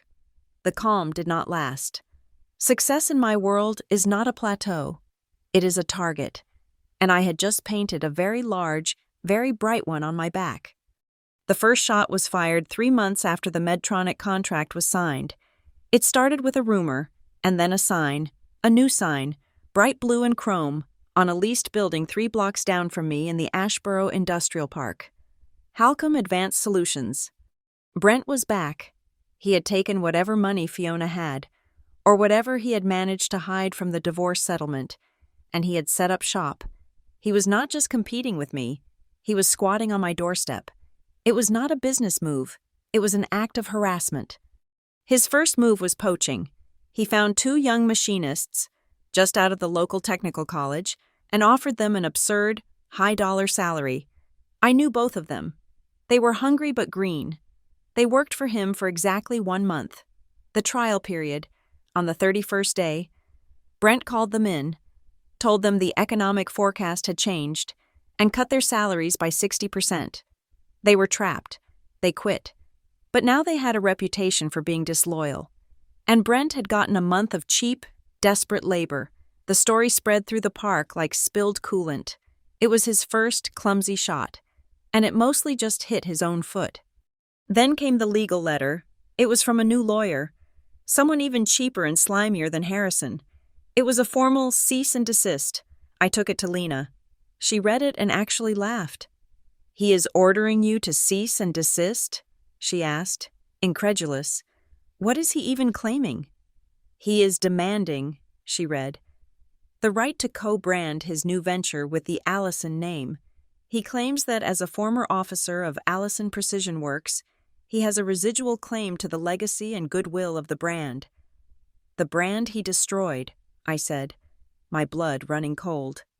"He wants to be Halcom Advanced, an Allison legacy company," Lena said, tossing the letter on her desk. "He is trying to leech off your grandfather's name, the name you rebuilt, the name you chose not to use, out of respect. So what do? We send him a letter back," Lena said, her eyes turning hard. "One that reminds him that the Allison legacy is now tied, by court record and public knowledge, to Axiom Forge, and that any attempt to use the name Allison will be met with an immediate injunction for deceptive trade practices." She sent the letter. Brent went quiet on that front. But he just moved to another. 2 days later, Owen from Titan Forge called me. He sounded strained. "Summer, I am just giving you a heads up. We got a letter from Halcom Advanced Solutions today." "Oh God, what now?" "He is claiming," Owen said, and I could hear him reading, "that he holds an exclusive intellectual property agreement from his time as president of Allison Works, covering all 5-axis turbine-related manufacturing processes developed there." "That is insane," I said. "That is my intellectual property, my notebooks, my programs, the court." "He is claiming the court's dissolution of the company was improper," Owen said, "and that he still holds the rights, and that your contract with us is a violation of his exclusive rights. He is threatening to sue Titan Forge if we continue to do business with you. He is bluffing. He is lying. He has nothing." "I know that."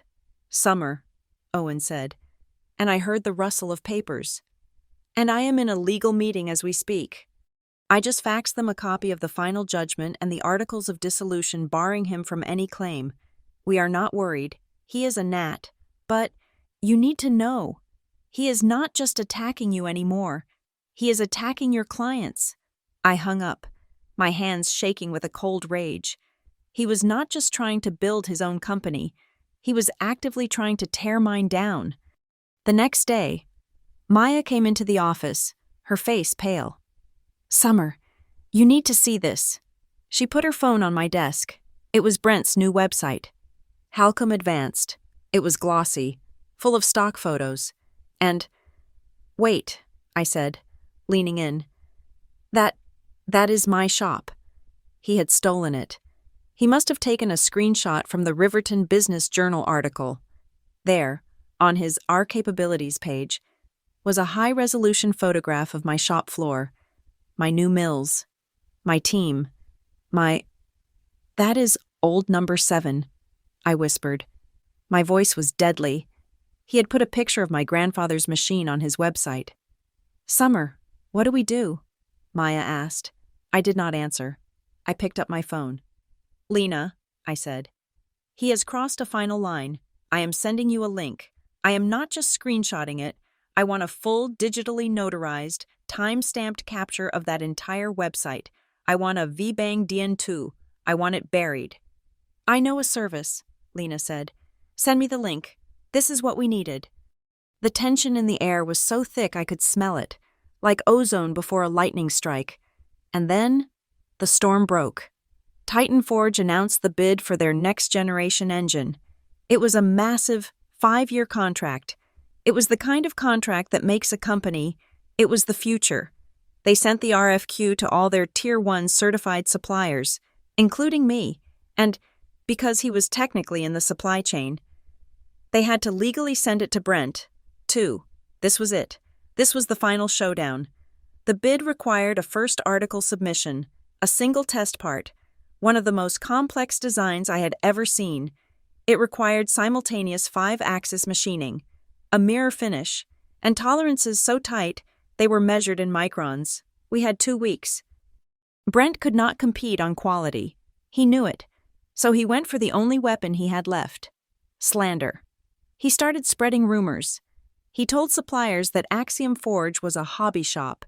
He told shipping managers that we were financially unstable. His masterpiece was a targeted whisper campaign. I would not trust Axiom with that bid. He told anyone who would listen.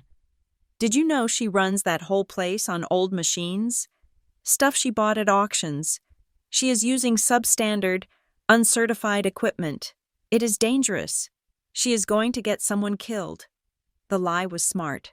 It was based on a kernel of truth. I did use old number 7. I did buy at auction, but I rebuilt them. They were better than new.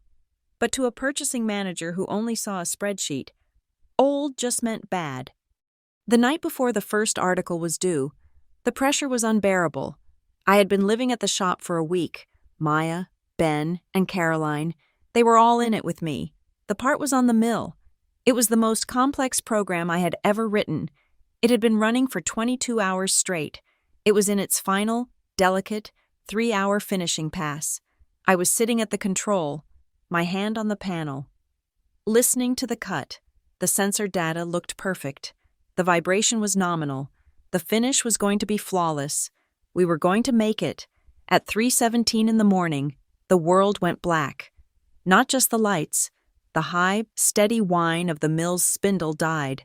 The hydraulic pumps hissed and went silent. The CMM in the QC lab, the computers, the air compressors, everything, dead. We were plunged into a terrifying absolute silence and a darkness so total I could not see my own hand. "Summer?" Maya's voice, small and terrified from across the shop. "Do not move," I said, my voice shaking. "Stay put." I felt my way along the wall to the breaker panel, all dead. I pulled out my phone. The whole industrial park was black. The whole grid was down. A transformer must have blown. The part, the $70,000 piece of titanium, the key to the entire contract, was currently locked in the machine, halfway through its final cut, with a $500,000 end mill still engaged in the material. "No," I whispered. "This could not be happening." "The part is ruined," Ben said from the darkness. "We'd have to start over. We will miss the deadline." "No," I said, louder. My heart was a cold, hard knot. "I have a contingency."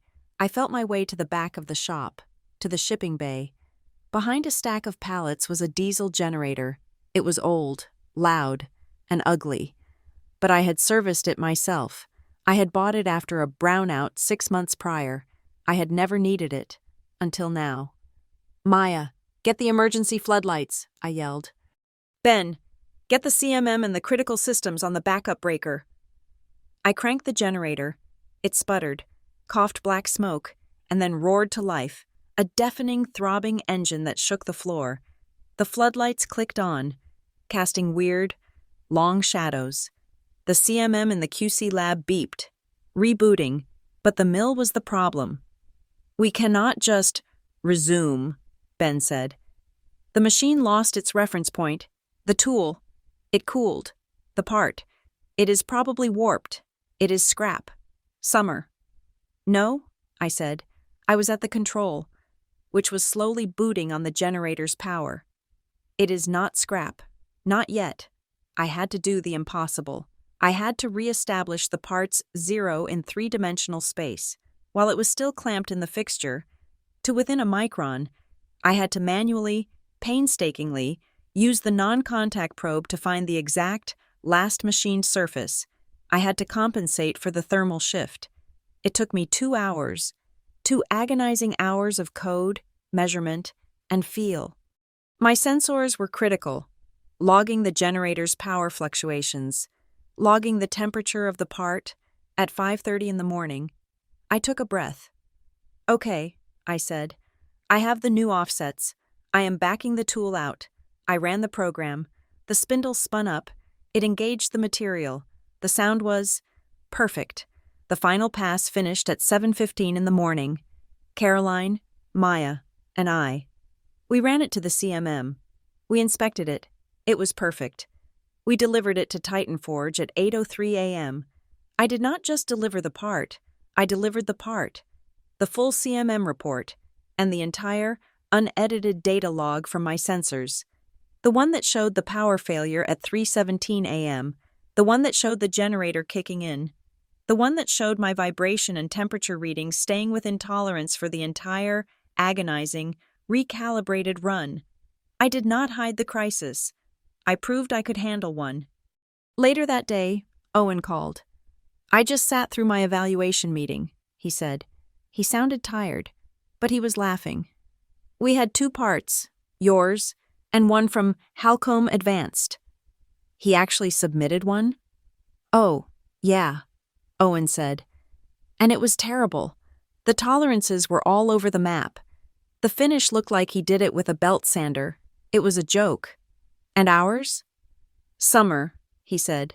"Your part, made in the dark, on a generator, during a blackout, was one of the most flawless pieces of machining I have seen in my entire career. You did not just get the contract, you are the contract." Lena called an hour after that. "The judge," she said, "enjoyed our motion." She had taken the notarized screenshots of my website, the threats to Titan Forge, and the cease and desist about the Allison name, and bundled them into an emergency motion for contempt of court. The judge's ruling was swift. "Brent Halcombe is hereby," Lena read with satisfaction, "temporarily banned from using the name Allison or any imagery, photographic or otherwise, of Axiom Forge, its employees, or its equipment, in any and all marketing materials. Any violation of this order will result in an immediate $10,000 fine, per infraction. A full hearing is set for next month." It was a clean win. The final piece came that night. I was at my desk, finally ready to go home. When the shop door opened, it was Daryl Knox, my grandfather's old machinist. He was holding a small, old-school cassette recorder. "I figured you should have this," he said, putting it on my desk. "What is it, Daryl?" "Mr. Halcombe," he said, his face disgusted. "He called me last week, wanted me to consult for him, write a little testimonial, you know, about how he was carrying on the Allison legacy better than anyone." "You are kidding me." "I am not," Daryl said. I had a feeling, so I recorded the call." He pressed play. I heard Brent's voice, slick and desperate. "Come on, Daryl. Just write that you think I am the real deal. Say you think the kid, Summer, is in over her head. Just a few words. I will make it. Worth your while. A consulting fee. $5,000 for one paragraph. I heard Daryl's voice on the tape, cold as ice. Mr. Halcombe, you do not have enough money in the world to make me lie. You are not a machinist. You are a parasite. Do not call this number again. He clicked stop. He is a low, cheap, desperate man. Daryl said. Yes, I said, looking at the tape. He is. I put the tape in my desk drawer. More evidence, more proof. The string that had been stretched to the breaking point had not snapped. It had just shot an arrow. Straight and true. The Axiom Forge open house was not a party. It was a demonstration of a very sharp, very precise point. We did not hire caterers or hang streamers. We simply opened the doors. We cleaned every machine until it gleamed. We laid out our quality control binders and CMM reports on a white-clothed table, and we let the work speak for itself. And the people came. Owen was there, and this time, he brought the entire Titan Forge executive team, the men and women in suits I had presented to, the engineers from Medtronic Solutions, the biomedical company, were there, taking meticulous notes. Our alliance partners, Pete and Maria, were in the front row, looking proud, and in the back. The reporter from the Riverton Business Journal was there, her pen and notepad replaced by a professional camera crew. Then, there was my audience of two. Standing in the shadows by the main roll-up door, just outside the circle of light, Martin and Lila, my father and mother. They had not been invited, but they had come. They looked old, and they looked startled, as if they had walked into a foreign country. I did not stand at a podium. I stood in my element, on the shop floor, next to my newest 5-axis mill. I was wearing my work pants, steel-toed boots, and a clean black Axiom Forge polo. In the fixture, gleaming under the bright LED work lights, was a solid block of 6'4" titanium. "Good morning," I said. My voice did not need a microphone. It was clear and carried in the quiet, expectant air. "Welcome to Axiom Forge. We do not have a presentation. We have a process. For the last 6 months, some of you may have heard rumors about this shop, that we are a hobby, that we use old machines, that we are substandard. My competitor, Mr. Brent Halcombe, has been very vocal about this. I saw the Titan Forge executives shift, remembering his slanderous letters. He is right about one thing," I continued. "We value history. Over in that corner is old number 7, the machine my grandfather built this city's reputation with. I restored it myself." I pointed to it, and it sat there like a sleeping green giant, a symbol of our soul. "But today, we are going to use this machine, and we are not going to make something easy. We are going to make the single most difficult part in the new Titan Forge engine contract, the thin-walled tertiary turbine pocket. This part," I said, holding up a blueprint, "is so difficult that most shops would expect a scrap rate of 30% or more. The walls are so thin, they warp from the heat of the cut. We are going to make it, right now, in one take." A murmur went through the crowd. This was not a presentation. This was a high-wire act. My competitor, the man who ran Allison Works into the ground, could not tell you the difference between a G2 and a G3. I saw Owen hide a smile. "It sounds like jargon," I said, "but it is the simple difference between cutting a circle clockwise or counterclockwise. One way, climb milling, gives you a perfect finish and long tool life. The other way, conventional milling, can shatter a $2,000 tool and ruin the part. It is the difference between brushing your hair and trying to brush it from the bottom up. One is efficient, the other is a painful, tangled disaster." He talked about synergy and brand identity. We talk about coolant. For this part, the coolant-to-water ratio is not just about cooling, it is about lubricity.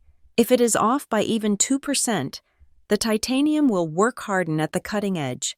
The metal will become harder than the tool, and the tool will die. We do not guess, we measure. Finally, he talked about big picture strategy. We talk about tolerance stack up. That just means this.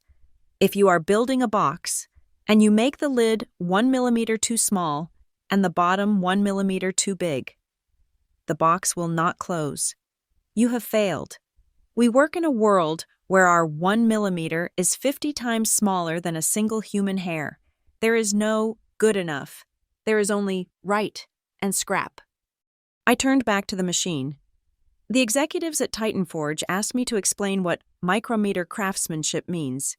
This is what it means. It means knowing the physics before you press the button. Now, I am going to press the button. I hit cycle start.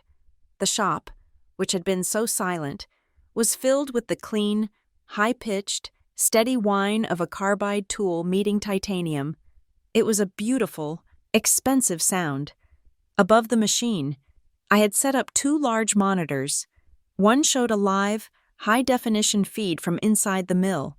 The crowd could see the perfect, blue-gold chips spinning away from the part, peeling off like ribbons.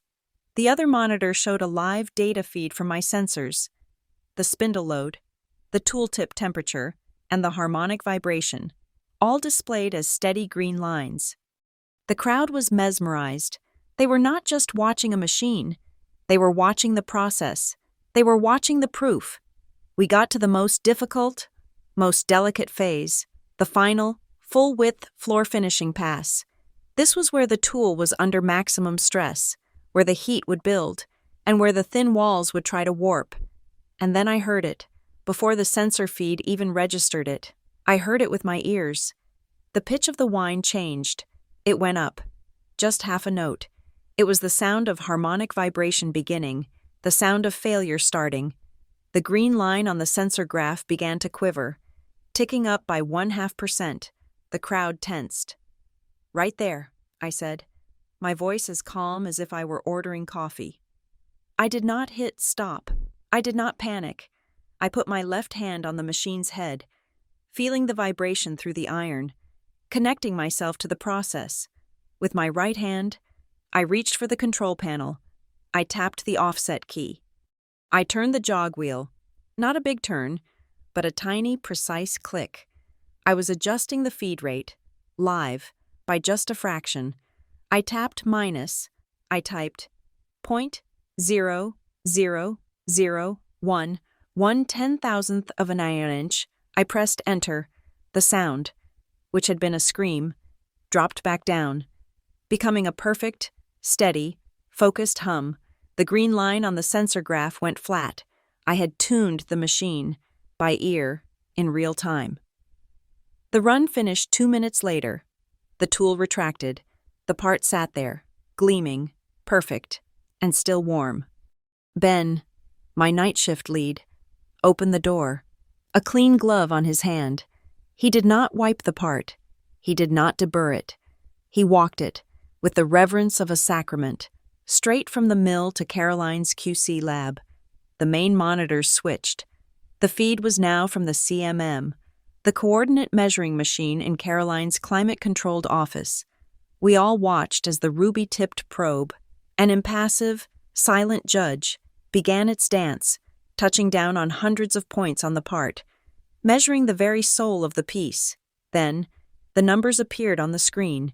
The report lit up, line after line, the specification for the wall thickness, plus or minus 20 microns.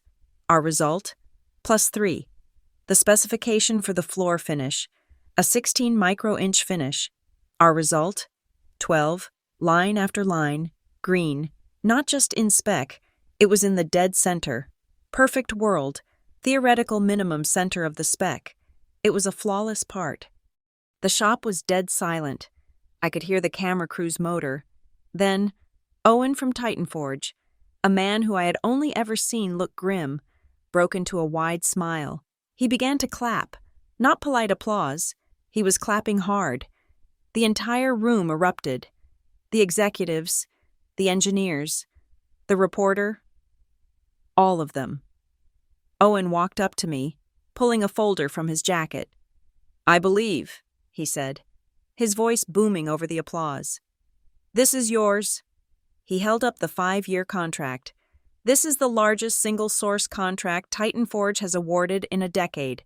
Summer, and it is yours." He held out his hand, but then pulled it back, and instead held up the contract again for everyone to see. "And we are adding a clause, effective today. Titan Forge is launching a national mentorship program for women-led shops in the advanced manufacturing sector. We would like Axiom Forge to be our first partner, and we would like Ms. Allison to be its chairwoman." My eyes were burning. I just nodded. As the applause was dying down, Lena, who had been standing in the back, walked up.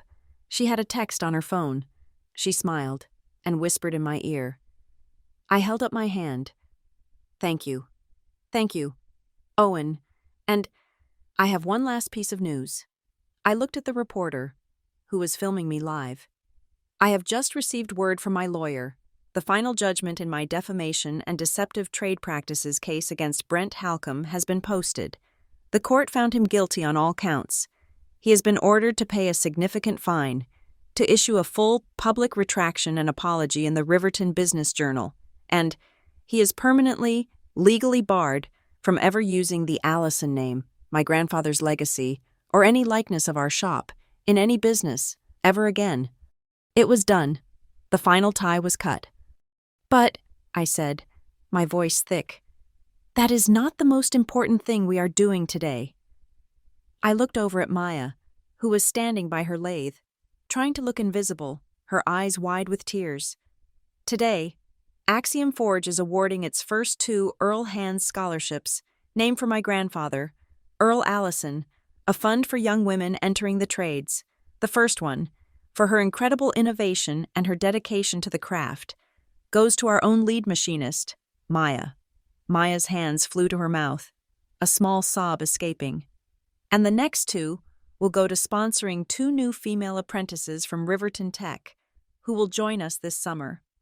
I looked out into the crowd, and my eyes found them, in the back, by the door. My father and mother. My mother was weeping into her hands. My father was just standing there, white as a sheet, his face a mask of nothing, of absence. He was watching me, his daughter, the one he had discarded, give away the kind of opportunity and celebrate the kind of integrity he had thrown away. He was watching me become the legacy he had forfeited. I held his gaze for a moment. Then, I turned away. I walked across the shop, away from the crowd, to the corner. I put my hand on the cold, solid, green iron of old number 7. I leaned my forehead against it, just for a second, and the smell of the old oil and the steel was the smell of home, the real one. "Thank you, Grandpa," I whispered. "I think we finally got it right." I turned back to the crowd. I met my father's eyes one last time across the floor. I did not feel anger. I did not feel hate. I did not even feel pity. I just felt distance. I gave him one, small, final nod. It was not forgiveness. It was not an invitation. It was a closing, a final calibration. It meant, I am not turning back. I am moving forward. He just stared, as if he was seeing a ghost, and then he seemed to shrink. My mother took his arm, and quietly, they slipped out the roll-up door and were gone. The crowd left. The contracts were signed. The shop was quiet again. Maya, Ben, and Caroline were putting the tools away, the sounds of their work a familiar, comforting rhythm. I walked to my office and looked at the whiteboard, at the line I had written 2 weeks ago. Fairness is something you machine yourself. The main lights dimmed as the sun set, but the shop did not go dark.